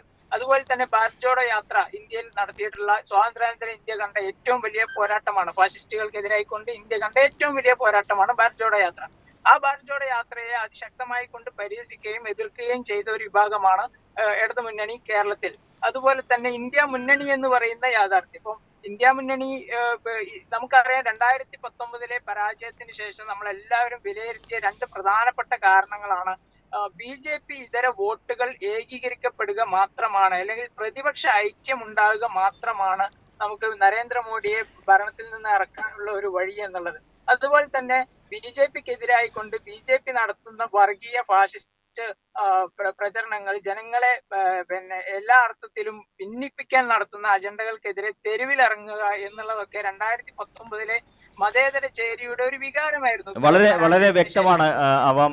ഏതായാലും താങ്കൾ പറഞ്ഞ പോലെ കഴിഞ്ഞ ടേമുകളിൽ MP എന്നുള്ള നിലയിൽ അദ്ദേഹം നടത്തിയ പ്രവർത്തനങ്ങൾ വോട്ടായി മാറുമെന്ന് പ്രതീക്ഷിക്കാം. അതോടൊപ്പം തന്നെ നമുക്ക് ഇപ്പോൾ ബി ജെ പിക്ക് വേണ്ടി മത്സരരംഗത്തുള്ളത് MT രമേശാണ്. ഇപ്പോൾ മൊത്തത്തിൽ ഈ താങ്കളുടെ രാഷ്ട്രീയം മാറ്റിവെച്ച് സംസാരിക്കുകയാണെങ്കിൽ എങ്ങനെയാണ് അവിടുത്തെ ഒരു പ്രചാരണത്തിൻ്റെ സാഹചര്യം? ചൂട്, എല്ലാവരും നാട്ടിൽ നല്ല ചൂടാണ്, തെരഞ്ഞെടുപ്പ് ഏതായാലും അടുത്തെത്തിയിരിക്കുന്നു. എന്താണ് അവസാനഘട്ട ഒരു പ്രചാരണ പ്രവർത്തനങ്ങളൊക്കെ എല്ലാ മുന്നണികളുടെയും? പ്രചരണ പ്രവർത്തനങ്ങൾ വിലയിരുത്തുകയാണെങ്കിൽ കോഴിക്കോട് ശക്തമായ അവാമിലുള്ള ടെലിഫോൺ ബന്ധത്തിൽ എന്തോ തകരാറുണ്ടെന്ന് തോന്നുന്നു. നമുക്ക് ബാബുജി, ഇപ്പോൾ നേരത്തെ സത്താർ സൂചിപ്പിച്ചതുപോലെ തീർച്ചയായിട്ടും പല ഘടകങ്ങൾ ഇരു മുന്നണികളുടെയും സ്ഥാനാർത്ഥികളുടെ കാര്യത്തിൽ നമ്മൾ പരിശോധിക്കുമ്പോൾ വ്യത്യസ്തമായ ഘടകങ്ങളുണ്ട്. ഇപ്പോൾ MT രമേശാണ് BJPക്ക് വേണ്ടി അവിടെ കളത്തിലിറങ്ങുന്നത്. അദ്ദേഹത്തിന് ഏതെങ്കിലും തരത്തിൽ ഈ ഇരു മുന്നണികളുടെയും വോട്ടർമാരെ സ്വാധീനിക്കാൻ സാധിക്കുമോ കോഴിക്കോട്ടെ ഒരു സാഹചര്യം വെച്ച് പരിശോധിക്കുകയാണെങ്കിൽ? മുനീറിൻ്റെ ചോദ്യത്തോട് പ്രതികരിക്കാനുള്ളത്, പ്രത്യേകിച്ച് കോഴിക്കോട് ലോക്സഭാ മണ്ഡലത്തെ നമ്മൾ വിലയിരുത്തേണ്ടത് ഏറ്റവും ജനാധിപത്യത്തെ നെഞ്ചിലേറ്റിയ ഒരു മണ്ഡലമാണ്. അതുകൊണ്ട് തന്നെയാണ് നേരത്തെ സത്താർ സൂചിപ്പിച്ചതുപോലെ തന്നെ ഓരോ തെരഞ്ഞെടുപ്പും ഒരു ട്വിസ്റ്റും സസ്പെൻസും നൽകുന്ന ഒരു മണ്ഡലമാണ് കോഴിക്കോട്.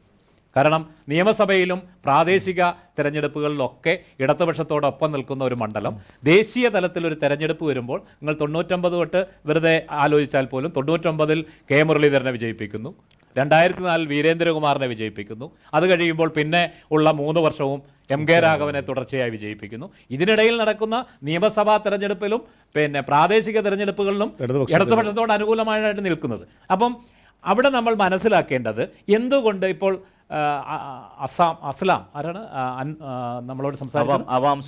അവാം സുരേഷ് സൂചിപ്പിച്ചപ്പോൾ പോലും ഒരു ദേശീയ രാഷ്ട്രീയത്തിൻ്റെ കാര്യം അവിടെ സൂചിപ്പിച്ചു.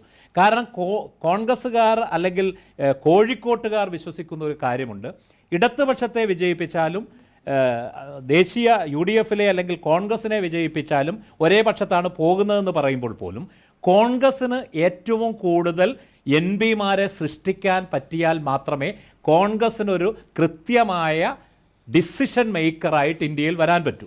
ഇപ്പം ഇടതുപക്ഷത്തിന് MP-മാർ 20 പേര് ഇവിടുന്ന് പോയാലും കോൺഗ്രസിനെയാണ് സപ്പോർട്ട് ചെയ്യുന്നതെന്ന് പറയുമ്പോൾ പോലും നാളെ മറ്റൊരു രീതിയിൽ മമതയോ മറ്റൊരു മൂന്നാം മുന്നണിയോ രൂപപ്പെടാൻ സാധ്യതയുണ്ട്. ഒരു കാരണവശാലും ഇന്ത്യ മുന്നണി കൃത്യമായി അവിടെ രൂപപ്പെടുമെന്നുള്ളതിനെക്കുറിച്ചൊന്നും ഒരു വിശ്വാസവും നമ്മുടെ മുമ്പിലില്ല.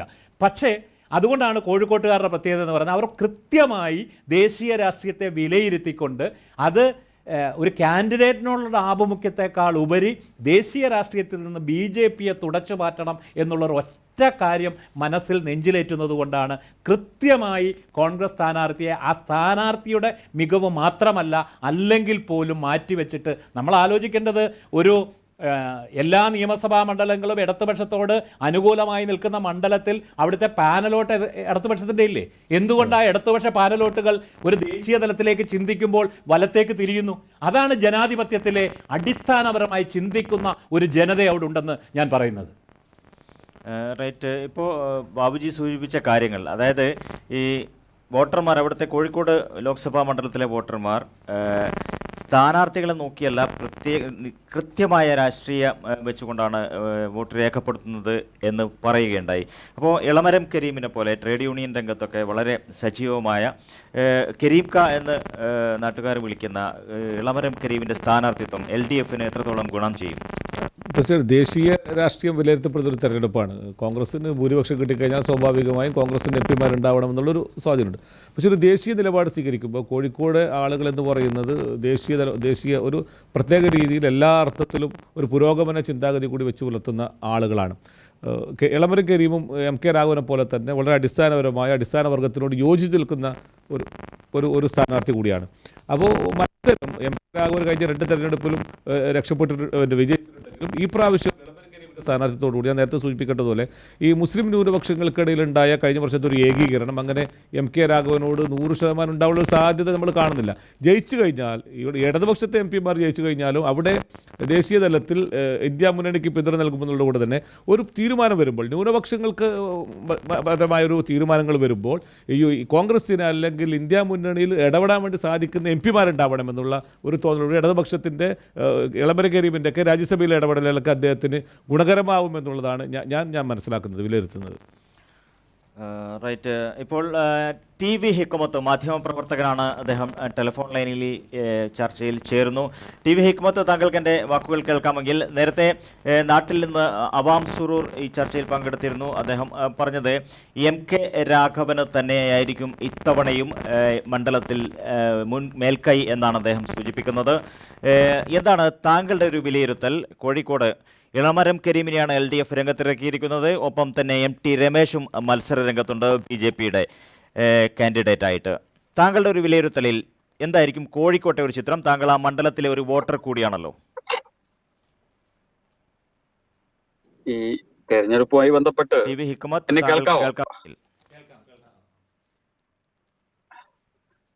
ഓക്കെ, ഈ തെരഞ്ഞെടുപ്പുമായി ബന്ധപ്പെട്ട് ഇപ്പൊ കോഴിക്കോട് മണ്ഡലം മാത്രമല്ല, പൊതുവായി കേരളത്തിനകത്ത് നേരത്തെ നിങ്ങളുടെ ഡിസ്കഷനിലൊക്കെ തന്നെ പലരും സൂചിപ്പിച്ച പോലെ തന്നെ ഇതൊരു രാജ്യത്തിന്റെ ഭദ്രത, രാജ്യത്തിന്റെ മതനിരപേക്ഷത, ഫെഡറൽ സംവിധാനം, ഭരണഘടനയുടെ സംരക്ഷണം ഉൾപ്പെടെയുള്ള വിവിധ വിഷയങ്ങൾ ചർച്ച ചെയ്യുന്ന ഒരു തെരഞ്ഞെടുപ്പാണ്. അപ്പൊ കഴിഞ്ഞ 2019 തെരഞ്ഞെടുപ്പ് പോലെ ഈ തെരഞ്ഞെടുപ്പിനെ കണക്കാക്കാൻ കഴിയില്ല.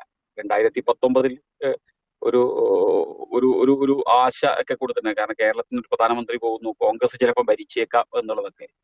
അതിനപ്പുറം ആ ഒരു പ്രശ്നം മാത്രമല്ല, മറിച്ച് ഇപ്പോൾ ഉണ്ടായിരിക്കുന്ന ഒരു വിശ്വാസ്യതയെ ചോദ്യം ചെയ്യുന്ന പ്രശ്നം കൂടി ഇപ്പോൾ നിലവിൽ വന്നിരിക്കുകയാണ്. കാരണം സ്വാഭാവികമായും കേരളത്തിനകത്തൊന്നും ജയിച്ചു പോകുന്ന MP മാർ BJP ഇതര ഒരു ഗവൺമെന്റ് സ്ഥാപനത്തിന് വേണ്ടി പൊതുവായി നിലകൊള്ളേണ്ട ആളുകളാണ്. ഇനി ഏതെങ്കിലും കാരണവശാലേ BJPക്ക് ഏതെങ്കിലും തരത്തിലൊരു മുൻതൂക്കം കിട്ടിയാൽ പോലും, അല്ലെങ്കിൽ ഒരു വ്യത്യസ്ത പാർട്ടികൾക്ക് വ്യത്യസ്ത രീതിയിൽ സീറ്റുകൾ വിഭജിച്ചു പോകുന്ന സ്ഥിതി ഉണ്ടായാൽ പോലും ഉറച്ച് മതനിരപേക്ഷ ചേരിയോടൊപ്പം നിൽക്കാനും അതിന് നേതൃത്വം കൊടുക്കാനും ആർക്ക് പറ്റും എന്നുള്ളത് ഒരു ചോദ്യം ഉയർത്തുന്ന തെരഞ്ഞെടുപ്പ് കൂടിയാണ്. അപ്പൊ ആ അർത്ഥത്തിൽ ആ തെരഞ്ഞെടുപ്പിൽ സ്വാഭാവികമായിട്ടും കേരളത്തിലെ പൊതുവായ പ്രത്യേകിച്ച് കോഴിക്കോട്ടെ ജനത സ്വാഭാവികമായും ഇനി തിരഞ്ഞെടുക്കാൻ പോകുന്നത് എനിക്ക് തോന്നുന്നത് ഇടതുപക്ഷ, പ്രത്യേകിച്ച് എളമരം കരീം എന്ന സ്ഥാനാർത്ഥിയിലേക്ക് നേരിട്ട് വന്നാൽ തന്നെ രാജ്യസഭക്കകത്ത് രാജ്യസഭാ MP ആയി അദ്ദേഹത്തിന്റെ പെർഫോമൻസ് ഏറ്റവും പ്രധാനമായും ചർച്ച ചെയ്യപ്പെടും. എന്തിനു വേണ്ടി നിലകൊണ്ടു എന്നുള്ളത് ഇപ്പൊ ചർച്ച ചെയ്ത ഒരുപാട് വിഷയങ്ങളുണ്ട്. രാജ്യഭദ്രതയെ കുറിച്ചുള്ള വിഷയമാണെങ്കിലും, ജനാധിപത്യ സംരക്ഷണത്തിന്റെ വിഷയമാണെങ്കിലും, വർഗീയതക്കെതിരെയുള്ള നിലപാടിന്റെ വിഷയമാണെങ്കിലും, CA-ക്കെതിരെയുള്ള നിലപാടിന്റെ വിഷയമാണെങ്കിലും ഒക്കെ തന്നെ ഇതിനൊക്കെ എതിരെ നിലപാടെടുത്ത നിലവിലെ ഒരു രാജ്യസഭ അംഗം എന്ന നിലക്ക്, ഒരു പാർലമെന്ററിയൻ എന്ന നിലക്ക് എനിക്ക് തോന്നുന്നത് ഒരു വിശ്വാസ്യതയുടെ പ്രശ്നം കൂടി ഇതിനകത്തുണ്ട്. അതുകൊണ്ട് സ്വാഭാവികമായിട്ടും പ്രബുദ്ധരായിട്ടുള്ള കോഴിക്കോട്ടെ ജനത, നേരത്തെ സത്താർ സൂചിപ്പിച്ച പോലെ തന്നെ ആ അർത്ഥത്തിൽ ഒരു തെരഞ്ഞെടുപ്പിന് സമയം കിട്ടിയിരിക്കുന്നു. അങ്ങനെ വന്നാൽ ഒരു മുൻതൂക്കം ചെറിയ തോതിലല്ല, വലിയ തോതിൽ തന്നെ എളമരം കരീമിന് അനുകൂലമായി ആ മണ്ഡലത്തിൽ രൂപപ്പെട്ട് കഴിഞ്ഞു എന്നാണ് പൊതുവായി ആ മണ്ഡലവുമായി ബന്ധപ്പെട്ട ആളുകളുടെ ഒരു മനസ്സ് അറിയാൻ ഒരു ശ്രമം നടത്തിയപ്പോൾ ഇപ്പോഴുള്ള ഒരു ചിത്രം എന്നാണ് ഞാൻ മനസ്സിലാക്കുന്നത്. അതുകൊണ്ട് തന്നെ BJP ഈ RSSഉം സംഘപരിവാരം ഉയർത്തുന്ന പിന്നെ വെല്ലുവിളികൾക്കെതിരെ, അല്ലെങ്കിൽ രാജ്യത്തിന്റെ മതനിരപേക്ഷത ഇല്ലാതാക്കുന്ന നയങ്ങൾക്കെതിരെയുള്ള ഒരു ഉറച്ച നിലപാടെടുക്കുന്ന ഒരു MP-യെ കോഴിക്കോട്ട് നിന്ന് പോകണം എന്നുള്ള അർത്ഥത്തിലേക്ക് പൊതുവായി അത് ആളുകളുടെ മനസ്സിൽ പൊതുവായി രൂപപ്പെട്ടിട്ടുണ്ട് എന്നാണ് ഞാൻ മനസ്സിലാക്കുന്നത്. ആ അർത്ഥത്തിൽ എളമരം കരീമിന്റെ വിജയം ഏറെക്കുറെ ഒരു സുരക്ഷിതമായ, അത് നിങ്ങൾ ഏത് അർത്ഥത്തിൽ എടുത്താലും അങ്ങനെ പോവാനാണ് സാധ്യത. കാരണം ഒന്ന് ഒരു ഉറച്ച MP അല്ലെങ്കിൽ ഒരു നിലപാടെടുത്ത് നിൽക്കുന്ന ഒരു MP എന്ന നിലക്ക്, മറ്റൊന്ന് കോഴിക്കോട് മണ്ഡലവുമായി ബന്ധപ്പെട്ട് വികസന പ്രവർത്തനങ്ങൾക്ക് നേരത്തെ തന്നെ പിന്നെ MLA ആയ സമയത്തും മന്ത്രിയായിരുന്ന സമയത്തൊക്കെ തന്നെ കോഴിക്കോടിന് പൊതുവായ വികസന പ്രവർത്തനങ്ങൾക്ക് ചുക്കാൻ പിടിച്ച ആള് എന്ന നിലക്ക്, പിന്നെ ഏറ്റവും മികച്ച തൊഴിലാളി പ്രവർത്തകൻ എന്ന നിലക്കുള്ള ഒരു വലിയ സ്വീകാര്യത ആ മണ്ഡലത്തിനകത്ത് ആ നാട്ടുകാരൻ എന്ന നിലക്ക് എളമരം കരീമിനുണ്ട്. കോഴിക്കോട് അദ്ദേഹത്തിന്റെ തട്ടകമാണ്. സ്വാഭാവികമായി ഈ എല്ലാ തരത്തിലുള്ള, പിന്നെ ഇടതുപക്ഷം ഉയർത്തുന്ന ഒരു സത്യസന്ധമായ രാഷ്ട്രീയം, അതൊരു പ്രധാനപ്പെട്ടതാണ് എനിക്ക് തോന്നുന്നത്. പ്രത്യേകിച്ച് ഈ തെരഞ്ഞെടുപ്പുമായി ബന്ധപ്പെട്ട് ഏത് സമയവും BJP-യിലേക്ക് ചേക്കേറി പോകാൻ സാധ്യതയുള്ള നേതാക്കളും പാർട്ടിയുമായി കോൺഗ്രസ് ആകെയും കോൺഗ്രസിന്റെ നേതാക്കളും മാറിക്കൊണ്ടിരിക്കുന്ന ഈ ഒരു ഘട്ടത്തിൽ ഹിക്മത്ത് ഒന്ന് ഇടപെടുകയാണ്. ഒരു ഹിക്മത്ത്, ചുമതല താങ്കൾക്ക് എന്റെ വാക്കുകൾ കേൾക്കാമെങ്കിൽ ഒന്ന് ഇടപെടുകയാണ്. താങ്കൾ ഇപ്പോൾ സൂചിപ്പിച്ച കാര്യവുമായി ബന്ധപ്പെട്ട് സത്താർ ടി വി ഹിക്മത്ത്, കഴിഞ്ഞ പ്രാവശ്യം ലോക്സഭാ തെരഞ്ഞെടുപ്പിൻ്റെ ഇതേപോലുള്ള സാഹചര്യമായിരുന്നു ഉണ്ടായിരുന്നത്. ഇടതുപക്ഷത്തിന് എല്ലാ നിയമസഭാ മണ്ഡലങ്ങളിലും മുൻതൂക്കം ഉണ്ടായിരുന്നു. മാത്രമല്ല MK രാഘവൻ്റെ പെർഫോമൻസ് എന്ന് പറയുന്നത് ലോക്സഭയിൽ വളരെ കൃത്യമായി അദ്ദേഹം ഉയർത്തിയ പൊതുവിഷയങ്ങളെ അദ്ദേഹത്തിൻ്റെ ഇടപെടലുകളായാലും അദ്ദേഹം ലോക്സഭയിൽ ചോദിച്ച ചോദ്യങ്ങളുടെ എണ്ണം കൊണ്ടായാലും അല്ലെങ്കിൽ അതിനപ്പുറത്തേക്ക് ഒരു MP എന്നുള്ള രീതിയിൽ കോഴിക്കോടിൻ്റെ എല്ലാ മേഖലയിലുള്ള ആളുകളുമായിട്ട് നല്ലൊരു ബന്ധം കാത്തു സൂക്ഷിക്കാൻ MK രാഘവന് സാധിച്ചിട്ടുണ്ട് എന്നുള്ളത് പൊതുവെ വിലയിരുത്തപ്പെടുന്നത്. കഴിഞ്ഞ പ്രാവശ്യം ഇടതുപക്ഷത്തിന് മുൻതൂക്കമുണ്ടായിരുന്ന നിയമസഭയിൽ ഉണ്ടായിട്ടും അവസാനം MK രാഘവൻ തന്നെ തിരഞ്ഞെടുക്കുന്ന ഒരു സാഹചര്യമാണ് ഉണ്ടായത്. അവിടെ നാളെ ആര് വിജയിച്ചു വന്നാലും കോൺഗ്രസിന് ഒരു പിന്തുണ നൽകാൻ ഒരു കോൺഗ്രസിൻ്റെ MP ഉണ്ടാവലാണ് കൂടുതൽ സുരക്ഷിതത്വം എന്നുള്ളത് കൊണ്ട് വീണ്ടും MK രാഘവന് തന്നെയാണ് സാധ്യത എന്നുള്ളൊരു പൊതുവിലയിരുത്തലാണ് ഉള്ളത്. അപ്പോൾ ആ ഒരു സാഹചര്യത്തിൽ ടി വിക്ക് ഇത്ര കൃത്യമായിട്ട് 100% അങ്ങനെ നമുക്ക് പിന്നെ എളമരം കരീമിൻ്റെ ഒരു വിജയത്തെ അങ്ങനെ സൂചിപ്പിക്കാൻ വേണ്ടി സാധിക്കുമോ? അല്ല, അത് പിന്നെ കേവലം എളമരം കരീം പ്രതിനിധാനം ചെയ്യുന്ന അല്ലെങ്കിൽ ആ പാർലമെന്റ് മണ്ഡലവുമായി ബന്ധപ്പെട്ടല്ല, ഒരു രാഷ്ട്രീയ സാഹചര്യം കേരളത്തിൽ പൊതുവായി ഉയർന്നു വന്നിരിക്കുന്നു. അത് ഏറ്റവും ഉറച്ച നിലപാടെടുത്ത് നിൽക്കാവുന്ന MP-മാർ എന്ന നിലയ്ക്ക് ഇപ്പം CAA വിഷയത്തിനകത്ത് പൗരത്വ ഭേദഗതി നിയമമായിട്ട് ബന്ധപ്പെട്ടൊക്കെ തന്നെ വിവിധ വിഷയങ്ങൾ ലോക്സഭക്കകത്ത് ഉയർന്നു വന്നപ്പോ ആകെ കേരളത്തിൽ നിന്നും ഒരു MP ആണ് പോയതെങ്കിലും ആ ഒരു MP-യുടെ സാന്നിധ്യം കേരളത്തിലെ ജനത അനുഭവിച്ചറിഞ്ഞതാണ്. രാജ്യസഭക്കകത്ത് ജോൺ ബ്രിട്ടാസും എളമരം കരീം ഉൾപ്പെടെ വരുന്ന ഇടതുപക്ഷ MP-മാരുടെ നിലപാടും ഇടപെടലുമാണ് ലോകം ശ്രദ്ധിച്ചത്, ഇന്ത്യ ശ്രദ്ധിച്ചത്, കേരളം ശ്രദ്ധിച്ചത്. അപ്പം ഇത് പ്രധാനപ്പെട്ടതാണ്. പിന്നെ 2019 പോലെയല്ല, 2019 ഒരു ഓളം ഉണ്ടാക്കിയ ഒരു മോഡി പീഡിയുടെയും അല്ലെങ്കിൽ കേരളത്തിൽ നിന്നൊരു പ്രധാനമന്ത്രിയൊക്കെ പോകുന്നു എന്നുള്ള ഒരു തോന്നലുണ്ടാക്കുന്ന ഒരു സാഹചര്യം ഉണ്ടായിരുന്നു. അതൊന്നും തീർത്തും വിഭിന്നമായ ഒരു സാഹചര്യം ഇപ്പൊ നിലനിൽക്കുന്നു എന്നുള്ളതാണ് പ്രധാനപ്പെട്ടത്. എനിക്ക് ഞാനൊരു ചോദ്യം ചോദിച്ചോട്ടെ ഹിക്മത്ത്. ഇത് നമ്മള് ഈ CAA വിഷയം ശരിക്കും പറഞ്ഞു കഴിഞ്ഞാൽ ഇതൊരു വളരെ ന്യൂട്രലായ ഒരു ചോദ്യം ഞാൻ ഹിക്മത്തിനോട് ചോദിക്കുകയാണ്. CAA വിഷയം ശരിക്കും പറഞ്ഞാൽ നമ്മുടെ BJP-യും സംഘപരിവാറും മുൻപോട്ട് പ്രതിപക്ഷ കക്ഷികളെ തമ്മിലടിപ്പിക്കാനായി ഇട്ടുതന്ന ഒരു വിഷയമായി ഇതിനെ ഒന്ന് പരിഗണിച്ചു നോക്കൂ. കാരണം 65 വർഷത്തോളം കോൺഗ്രസിൻ്റെ നേതൃത്വത്തിൽ ഒരു ഭരണം നടന്നിട്ട് ഈ വിഷയം എവിടെയെങ്കിലും ചർച്ച ചെയ്യപ്പെട്ടിട്ടുണ്ടോ? അപ്പോൾ പിന്നെ ആ ചർച്ച ചെയ്യപ്പെടാത്ത അത്തരം ഒരു ഇനിഷ്യേറ്റീവ് എടുക്കാത്ത ഒരു വിഷയത്തെ BJP-യും സംഘപരിവാറും പ്രതിപക്ഷ കക്ഷികളെ തമ്മിലടിപ്പിക്കാനായി ഇട്ടുതന്ന ഒരു സാധനമല്ലാതെ ഇതുകൊണ്ട് എന്താണ് സംഭവിക്കാൻ പോകുന്നത്? ഞാൻ വെറുതെ ഇതൊരു ന്യൂട്രലായിട്ട് ചോദിക്കുകയാണ്. കാരണം 65 വർഷം ചർച്ച ചെയ്യപ്പെടാത്ത ഒരു വിഷയം BJP അല്ലാതെ ഏത് ഗവൺമെൻറ് പുതുതായിട്ട് വന്നാലും, അത് കോൺഗ്രസ് ആകട്ടെ, ഇനി ഇടതുപക്ഷ നേതൃത്വം കൊടുക്കുന്ന ഗവൺമെൻറ് ആകട്ടെ, മമതാ ബാനർജി നേതൃത്വം കൊടുക്കുന്ന ഗവൺമെൻറ് ആകട്ടെ, ആരാണെന്ന് നമുക്കറിയില്ല, ആര് വന്നാലും ഈ വിഷയം എടുക്കാൻ പോകുന്നില്ല എന്ന് നമുക്കെല്ലാവർക്കും അറിയാവുന്ന കാര്യമാണ്. പക്ഷേ ഈ ഒരു വിഷയത്തെ കേരളത്തിലൊരു പ്രാദേശിക രാഷ്ട്രീയ മുതലെടുപ്പാക്കി ചർച്ച ചെയ്യപ്പെടുന്നു എന്നല്ലാതെ എന്താണ് അതിൻ്റെ ഒരു പ്രത്യേകത? ഹിക്മത്ത് വളരെ വേഗം അതിനുള്ളൊരു മറുപടി. അല്ല, അതിന് വളരെ പ്രധാനപ്പെട്ടതാണ്. ആ ചോദ്യത്തിനകത്ത് തന്നെ അതിന്റെ ഉത്തരവുണ്ട്. കാരണം എന്താണെന്നുണ്ടെങ്കിൽ ഇത്തരം ഒരു വിഷയം ഈവൺ അത് പ്രതിപക്ഷങ്ങളെ തമ്മിലടിപ്പിക്കാനാണെന്ന് നിങ്ങൾ പറഞ്ഞത് സമ്മതിക്കാം. അങ്ങനെ സമ്മതിച്ചാൽ പോലും ഈ വിഷയത്തിനകത്ത് ഒരു നിലപാട് പറയുക എന്നുള്ളത് ഏറ്റവും പ്രധാനപ്പെട്ടതാണല്ലോ. 65 വർഷം ഒരു നിലപാടുള്ള ഒരു പ്രസ്ഥാനം എന്തിനാണ് ഞാൻ ആണാണെന്ന് വീണ്ടും പറയുന്നത്? എന്റെ ഒരു ചോദ്യമാണ്. ഞാൻ ആണായിരുന്നു. ബാബുജി, BJP ഗവൺമെന്റാണ് കേന്ദ്രം ഭരിക്കുന്നത്. നാളെ BJP ഗവൺമെന്റ് തന്നെയാണ് വരാൻ സാധ്യതയുള്ളെങ്കിൽ ഏത് നിയമവും നടപ്പിലാക്കാനുള്ള ഒരു സാഹചര്യം ഇന്ത്യയിൽ ഉണ്ടാവും. ഞാൻ 56 വയസ്സുള്ള വ്യക്തിയാണ്. ഞാൻ 56 വയസ്സുള്ള ആളാണെന്ന് എടുത്തു പറയേണ്ട കാര്യമുണ്ടോ? അല്ല, ഇന്നത്തെ ഇന്ത്യയുടെ സാഹചര്യം വ്യക്തമാണ്. ഇപ്പോൾ ബാബുജി ഹിക്മത്ത് ഒരു നിമിഷം, അതായത് ബാബുജി പറഞ്ഞത് കൃത്യമാണ്. കാരണം ഈ രാജ്യത്ത് ജനിച്ച് മരിച്ചുകൊണ്ടിരിക്കുന്ന ആളുകളോടാണ് ഇപ്പൊ എന്ത് പറയാ, നിങ്ങളുടെ പൗരത്വം തെളിയിക്കണമെന്ന് പറയുന്നത് ഒരു ഗവൺമെന്റ്. നിങ്ങൾ 56 വർഷം നിങ്ങൾ ജനിച്ചോ അല്ലെങ്കിൽ ജീവിച്ചോ എന്നുള്ളതൊന്നും സംഘപരിവാര ഉയർത്തുന്ന രാഷ്ട്രീയത്തിന് പ്രശ്നമില്ല എന്നുള്ളതാണ് അവർ ഓരോ വിഷയത്തിലും എടുക്കുന്ന നിലപാട്. ജനിച്ചുകൊണ്ടിരിക്കുന്ന ആളുകളോടാണ് അവർ ചോദിച്ചുകൊണ്ടിരിക്കുന്നത്. ഇനി പ്രതീക്ഷിക്കാം. ബാബുജി ബത്തേരി ഇപ്പോൾ സൂചിപ്പിച്ച ആ ചോദ്യത്തിനുള്ള താങ്കളുടെ മറുപടി വളരെ വ്യക്തമാണ്. വളരെ സമയക്കുറവുള്ളതുകൊണ്ടാണ് ഇടപെടുന്നത്. വളരെ നന്ദി ഈ ഒരു സമയത്തിൽ പ്രതികരിച്ചതിന്. ഏതായാലും കോഴിക്കോട്ട് ശക്തമായ ഒരു പോരാട്ടത്തിന് കളമൊരുങ്ങുകയാണ് MK രാഘവൻ എന്ന സിറ്റിംഗ് MP-യും എളമരം കരീം എന്ന ട്രേഡ് യൂണിയൻ നേതാവും രാജ്യസഭാ MP-യുമായ എളമരം കരീമുമായിട്ടുള്ള പ്രധാന ഏറ്റുമുട്ടൽ, ഒപ്പം MT രമേശിൻ്റെ ഒരു സാന്നിധ്യവും അവിടെയുണ്ട്. ഏതായാലും നമുക്ക് ഏപ്രിൽ 26-ന് അവിടെ വോട്ടെടുപ്പ് നടക്കുകയാണ്. കേരളത്തിൽ 20 മണ്ഡലങ്ങളിലും വോട്ടെടുപ്പ് നടക്കുകയാണ്. ജനങ്ങൾ ആരോടൊപ്പം ഏതൊക്കെ ഫാക്ടറുകളാണ് ഈ തെരഞ്ഞെടുപ്പിൽ അതിൻ്റെ ഒരു വിധി നിർണയത്തിൻ്റെ ഘടകമായി വർദ്ധിക്കുക എന്ന് നമുക്ക് തെരഞ്ഞെടുപ്പ് ദിനം അല്ലെങ്കിൽ അത് കഴിഞ്ഞ് മനസ്സിലാക്കും. ഏതായാലും നമ്മൾ വിലയിരുത്തലുകളാണ്, നമ്മുടെ അഭിപ്രായ പ്രകടനങ്ങളാണ്, അതനുസരിച്ച് തന്നെ വോട്ടർമാർ ചിന്തിച്ചു കൊള്ളണമെന്നില്ല. ഏതായാലും നമുക്ക് ഒരു മണ്ഡലം കൂടെ ഈ ഒരു എപ്പിസോഡിൽ പരിശോധിക്കേണ്ടതുണ്ട്. അതുകൊണ്ട് ഒരു ചെറിയ ഇടവേളയ്ക്ക് ശേഷം നമുക്ക് വടകര മണ്ഡലത്തിലെ വിശേഷങ്ങൾ കൂടി അറിയാം. വളരെ നന്ദി ഇപ്പോൾ ഈ ചർച്ചയിൽ പ്രതിനിധീകരിച്ചതിന് അവാം സുറൂർ, അതോടൊപ്പം തന്നെ TV ഹിക്കുമത്ത്.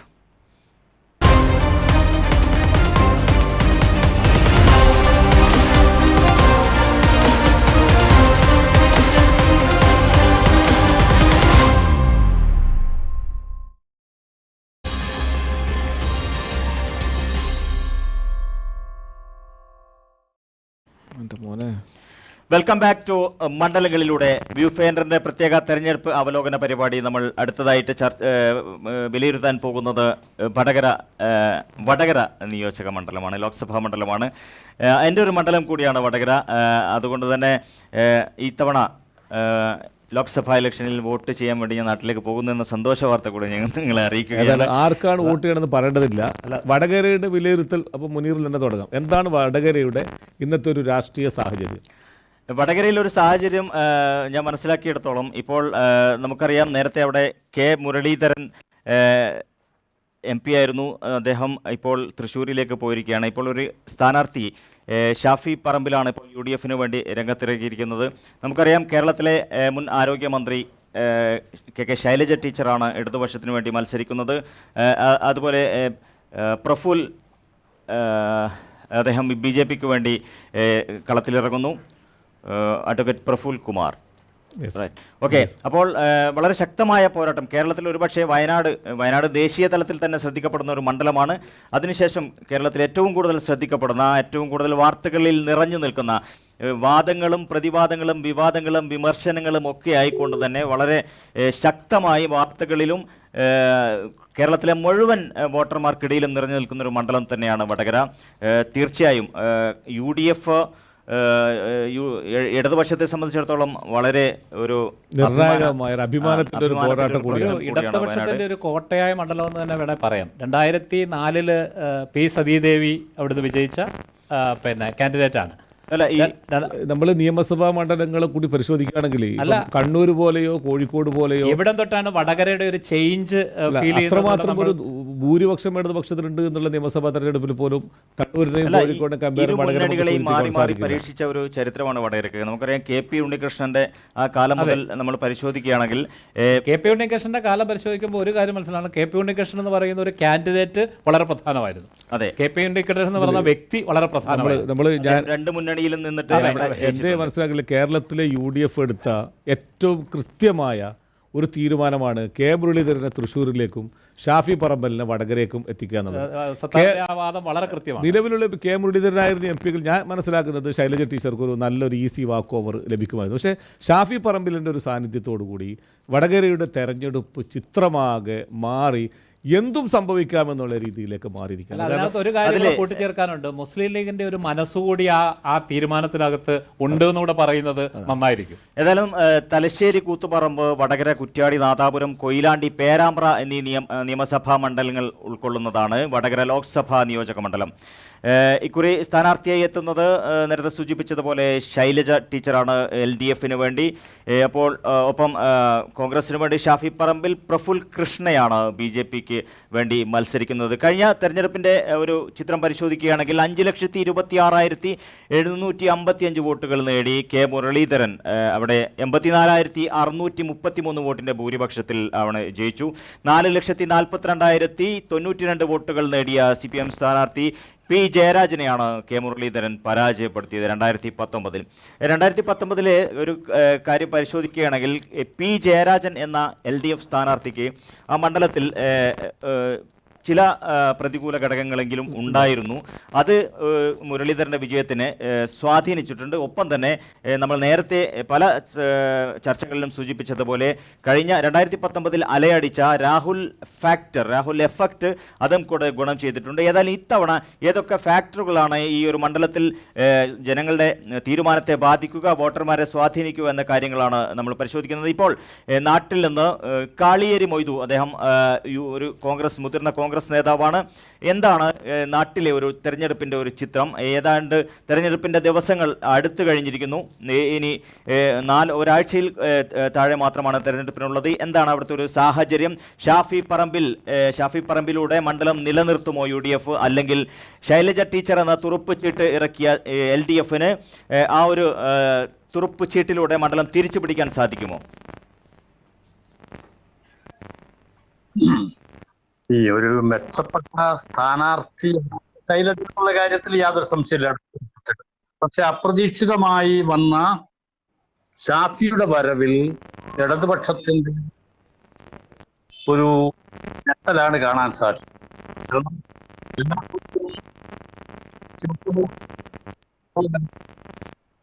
ഷാഫി പറമ്പിലിനെ ജയിക്കാനുള്ള സാധ്യതയാണ് തെളിയിക്കുന്നത്.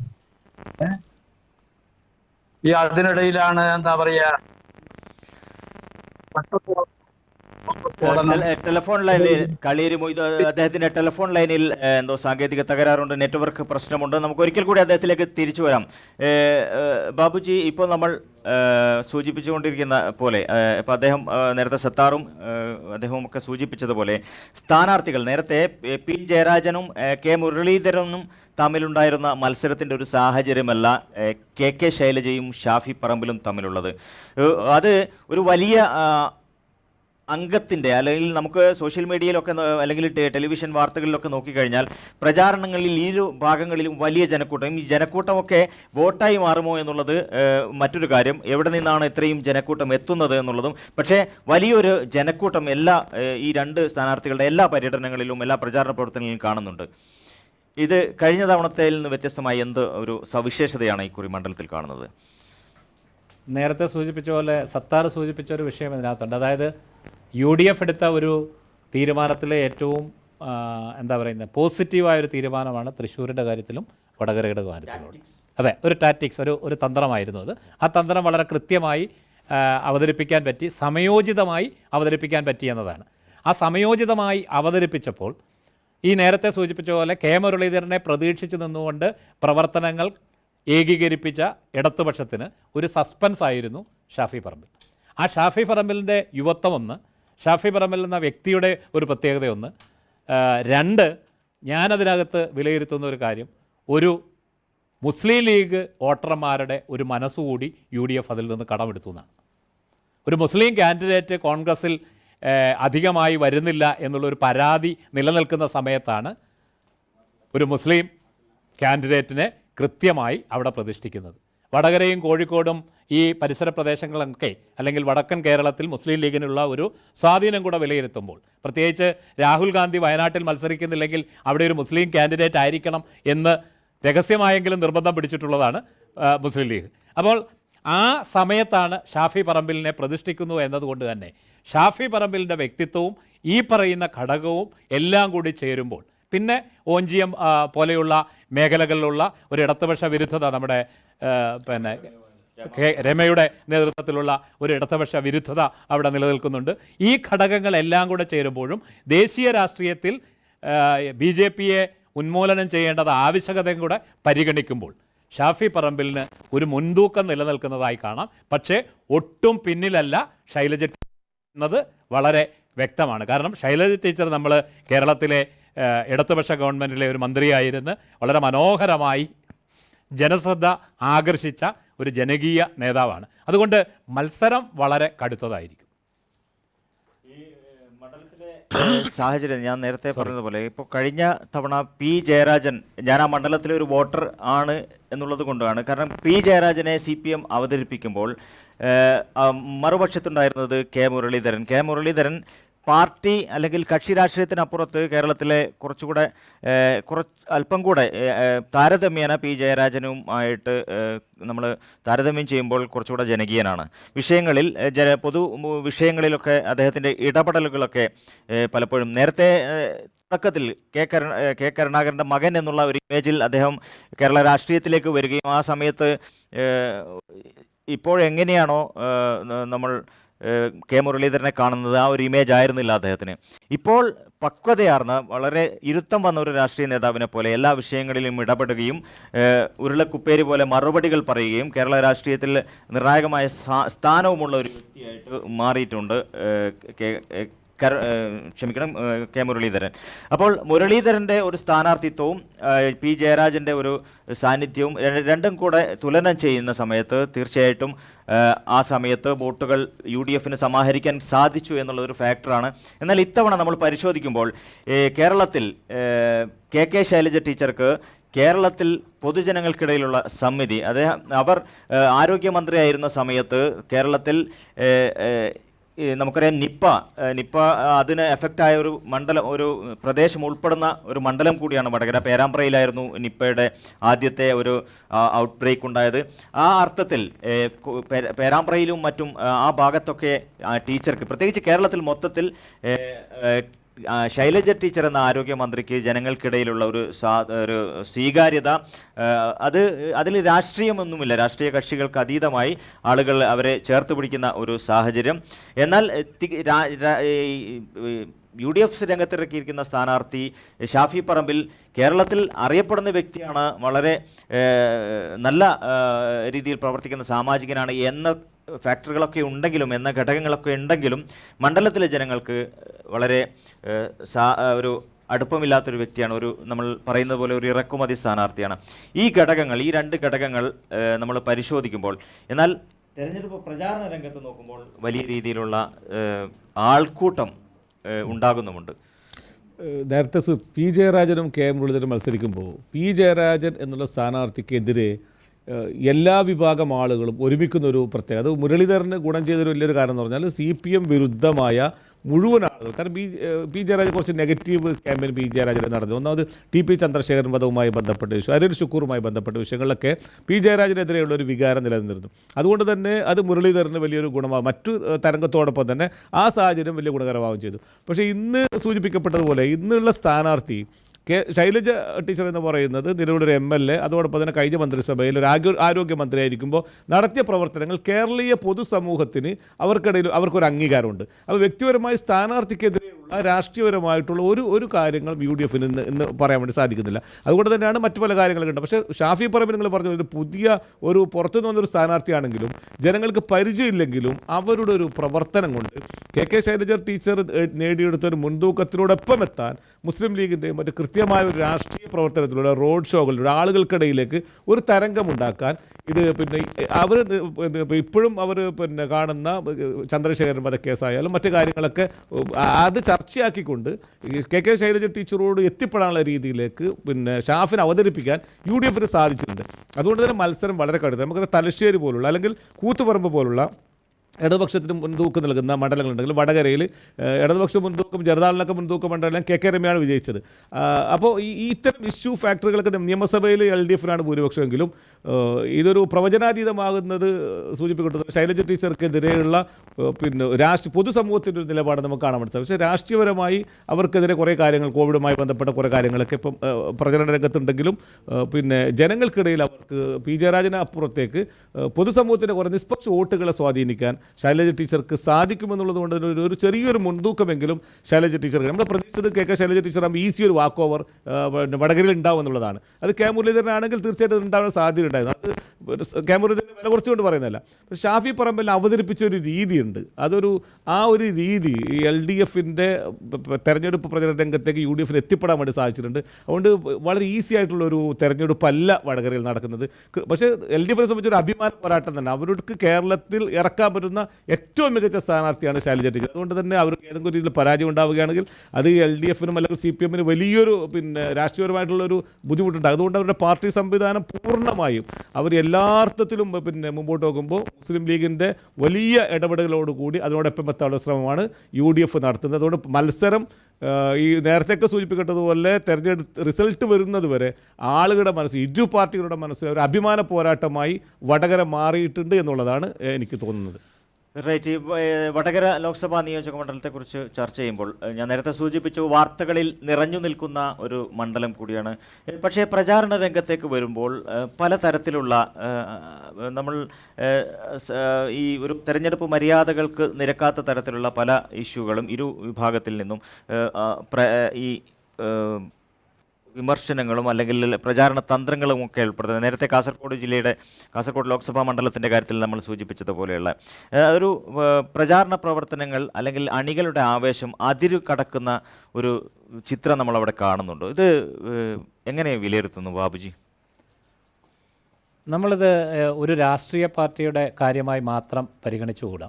കാരണം ഈ സൈബർ പോരാളികൾ എന്ന പേരിൽ കാൻഡിഡേറ്റിനെയും അതുപോലെ തന്നെ വ്യക്തികളെയും ഒക്കെ അധിക്ഷേപിക്കുന്ന സൈബർ പോരാളികൾ ഇന്ന് എല്ലാ പാർട്ടികളുടെയും ഒരു ഘടകമായി മാറിയിരിക്കുകയാണ്. ഇത് ശരിക്കും പറഞ്ഞാൽ ജനാധിപത്യത്തിലെ ഒരു നെഗറ്റീവ് ആസ്പെക്റ്റാണ്. ജനാധിപത്യത്തിൽ ആശയങ്ങൾ തമ്മിൽ സംവദിക്കുമ്പോൾ, ആശയങ്ങൾ തമ്മിൽ പരസ്പരം മത്സരിക്കുമ്പോഴും അതിനോട് ഉരുളയ്ക്കുപ്പേരി പോലെ മറുപടി പറഞ്ഞ് ആശയങ്ങളെ കൊണ്ട് ഖണ്ഡിക്കുമ്പോഴാണ് കൃത്യമായ ജനാധിപത്യ സംവിധാനം മുമ്പോട്ട് പോകുന്നത്. അതിന് പകരം പ്രത്യേകിച്ച് ശൈലജ ടീച്ചർക്കെതിരെ അങ്ങനെ ഒരു നടപടി ഉണ്ടായിട്ടുണ്ടെങ്കിൽ, പ്രത്യേകിച്ച് ഒരു സ്ത്രീ കാൻഡിഡേറ്റ് അവർക്കെതിരെ അങ്ങനെ ഒരു നടപടി ഉണ്ടായിട്ടുണ്ടെങ്കിൽ അത് ഒരു കാരണവശാലും, അത് UDFൻ്റെ ഭാഗത്തു നിന്നാണെങ്കിലും ഇനി വേറെ ഏതെങ്കിലും വ്യക്തികളുടെ ഭാഗത്തു നിന്നാണെങ്കിലും ഒരു കാരണവശാലും പൊറുക്കാൻ പറ്റില്ല. ഇത് തിരിച്ചുമുണ്ട്. ഇടതുപക്ഷ ഭാഗത്തു നിന്ന് വലതുപക്ഷ കാൻഡിഡേറ്റുകൾക്ക് നേരെയും ഇത്തരം ആക്രമണങ്ങൾ നടക്കുന്നുണ്ട്. അപ്പം ഇത്തരം ആക്രമണങ്ങൾ സൈബർ രംഗത്ത് നടത്തുന്നത് എല്ലാ പാർട്ടികളും പിൻവലിക്കേണ്ട സമയം കഴിഞ്ഞു. നമ്മൾ ആശയപരമായിട്ടാണ് പോരാടേണ്ടത്, രാഷ്ട്രീയമാണ് ചർച്ച ചെയ്യേണ്ടത്. വ്യക്തിപരമായി ഒരാളെ അധിക്ഷേപിക്കുക എന്നത് ഒരു കാരണവശാലും രാഷ്ട്രീയ രംഗത്തെ ഒരു നല്ല രീതിയല്ല, പ്രത്യേകിച്ച് കേരളം പോലെയുള്ള ഇത്രയും വിദ്യാസമ്പന്നരായ, ഇത്രയും മുൻപന്തിയിൽ നിൽക്കുന്ന ഒരു സംസ്ഥാനത്ത്. ഏതായാലും കടത്തനാടിൻ്റെ മണ്ണാണ് അംഗം ആരംഭിക്കാനിരിക്കുകയാണ്. 2019 സംഭവിച്ച തെരഞ്ഞെടുപ്പ് സാഹചര്യങ്ങൾ കൂടി നമ്മളൊന്ന് പരിശോധിക്കുകയാണ്. 2019 ഈ നേരത്തെ സൂചിപ്പിച്ചതുപോലെ കെ മുരളീധരനാണ് മണ്ഡലത്തിൽ വിജയിച്ചത്. മുരളീധരന് 5,26,755 വോട്ടുകളാണ് ലഭിച്ചത്. അദ്ദേഹത്തിന് 84,663 വോട്ടിൻ്റെ ഭൂരിപക്ഷത്തിലാണ് അദ്ദേഹം ജയിച്ചു കയറിയത്. 49 വോട്ട് നിരക്ക്. പി ജയരാജൻ രണ്ടാം സ്ഥാനത്ത് CPMൻ്റെ സ്ഥാനാർത്ഥി LDFന് വേണ്ടി മത്സരിച്ചു. 4,42,092 വോട്ടുകളാണ് അദ്ദേഹം നേടിയത്. 41.49% വോട്ട് ഷെയർ. കെ സജീവൻ BDJSന് വേണ്ടി കളത്തിലിറങ്ങി 80,128 വോട്ടുകളാണ് അദ്ദേഹം സമാഹരിച്ചത്. ഇതായിരുന്നു കഴിഞ്ഞ ലോക്സഭാ തെരഞ്ഞെടുപ്പിലുള്ള വടകരയിലെ ഒരു ചിത്രം. സത്താറിന് എന്തെങ്കിലും കൂട്ടിച്ചേർക്കാനുണ്ടോ? ഇരു മുന്നണികളും ഒരു അഭിമാനമായി തിരഞ്ഞെടുത്തിരിക്കുന്ന ഒരു മണ്ഡലമായതുകൊണ്ട് തന്നെ ഇനി വരുന്ന ദിവസങ്ങളിൽ എന്താണോ ആ മണ്ഡലം ഉണ്ടാവാൻ പോകുന്ന രാഷ്ട്രീയ മാറ്റങ്ങൾക്കനുസരിച്ച് ചിലപ്പോൾ തെരഞ്ഞെടുപ്പിനെ സ്വാധീനിക്കാൻ സാധ്യതയുണ്ട്. എന്തും സംഭവിക്കാമെന്നുള്ള രീതിയിലാണ് ഒരു കാര്യം മാത്രം എനിക്ക് കൂട്ടിച്ചേർക്കാനുണ്ട്. ഈ വടകര മണ്ഡലത്തെ ഇത്രയും സജീവമാക്കി നിർത്തുന്നതിന് പിന്നിൽ RMPയുടെ ഒരു ഘടകം, RMPയുടെ ഒരു ഇടപെടൽ വളരെ സജീവമാണ് എന്നുള്ള കാര്യത്തിൽ. അതെ, കൂടെ കഴിഞ്ഞ തെരഞ്ഞെടുപ്പിൽ പി ജയരാജന്റെ വോട്ട് കുറക്കുന്നതിൽ, കെ മുരളീധരന്റെ വിജയം ഉറപ്പാക്കുന്നതിൽ ആ ഒരു RMP ഫാക്ടർ വലിയ രീതിയിൽ പ്രവർത്തിച്ചിട്ടുണ്ട്. TP ചന്ദ്രശേഖരൻ നമുക്കറിയാം, ആ ഭാഗത്ത് ഒഞ്ചിയം ആ മേഖലകളിലൊക്കെ TP ചന്ദ്രശേഖരൻ ഒരു വികാരം തന്നെയാണ്. ഇടതുപക്ഷത്തെ നെഞ്ചിലേറ്റുന്ന ആളുകൾ ഒക്കെ അദ്ദേഹത്തെ കൂടെ നിർത്തുന്ന ആളുകൾ ഇപ്പോഴും ഇടതുപക്ഷത്തിൽ തന്നെ ഉണ്ട് എന്നുള്ളതും ഒരു ഘടകം തന്നെയാണ്. ഏതായാലും നമുക്ക് കാത്തിരുന്ന് കാണാം കടത്തനാടൻ മണ്ണിൽ അംഗത്തിൽ ആരായിരിക്കും. ഉണ്ണിയാർച്ചയുടെയും തത്വങ്ങളുടെയും ഒക്കെ പാരമ്പര്യം പിൻപറ്റുന്ന മണ്ണിൽ KK ശൈലജ ടീച്ചർക്ക് ഈ തവണ ജനങ്ങൾ ശൈലജ ടീച്ചർക്ക് വേണ്ടി വോട്ട് രേഖപ്പെടുത്തുമോ? ശൈലജ ടീച്ചറെ MP ആയി പാർലമെന്റിലേക്ക് അയക്കുമോ? അതോ പാലക്കാട്ട് നിന്നും വന്ന ഷാഫി പറമ്പിലിന് വോട്ട് ചെയ്ത ഷാഫി പറമ്പിലൂടെ മണ്ഡലം UDFന് തന്നെ നൽകുമോ എന്നുള്ള കാര്യം കൂടെ നമ്മൾ പരിശോധിക്കേണ്ടതുണ്ട്. ഏതായാലും ഇടത് മുന്നണിയും ഐക്യമുന്നണിയും തമ്മിലുള്ള വീറുറ്റ പോരാട്ടത്തിനാണ് വടകരയും സാക്ഷ്യം വഹിക്കാൻ പോകുന്നത്. കേരളത്തിൻ്റെ വിവിധ ലോക്സഭാ മണ്ഡലങ്ങൾ, അവിടുത്തെ രാഷ്ട്രീയ സാഹചര്യങ്ങൾ, ആ കാര്യങ്ങളിലാണ് നമ്മൾ പിന്നീട് എപ്പിസോഡുകളിലൂടെ വിവിധ പ്രദേശങ്ങളിൽ നിന്നും അവിടുത്തെ വോട്ടർമാരും ഈ ചർച്ചയുടെ ഭാഗമാവുകയുണ്ടായി. ഏതായാലും തെരഞ്ഞെടുപ്പ് ഇപ്പോൾ പടിവാതിൽക്കലെത്തിയിരിക്കുന്നു. നമുക്ക് ഏപ്രിൽ 26-ന് കേരളത്തിലെ ജനങ്ങൾ എന്ത് തീരുമാനിക്കുമെന്ന് കാത്തിരുന്നു കാണാം. തൽക്കാലം വ്യൂ ഫൈൻഡർ മണ്ഡലങ്ങളിലൂടെ പ്രത്യേക തെരഞ്ഞെടുപ്പ് അവലോകന പരിപാടി ഇവിടെ വൈൻഡപ്പ് ചെയ്യുകയാണ്. ഇപ്പോൾ എന്നോടൊപ്പം ഫ്ലോറിലുള്ളത് ബാബുജി ബത്തേരി, ഒപ്പം സത്താർ കുന്നിൽ. വിവിധ ഭാഗങ്ങളിലായി മധു നായർ, ഷാജു ഹനീഫ് എന്നിവരും ഈ പരിപാടിയുടെ ഭാഗമാകുകയുണ്ടായി. എല്ലാവർക്കും ഒരിക്കൽ കൂടെ ശുഭരാത്രി നേരുന്നു, നന്മകൾ നേരുന്നു. Good night.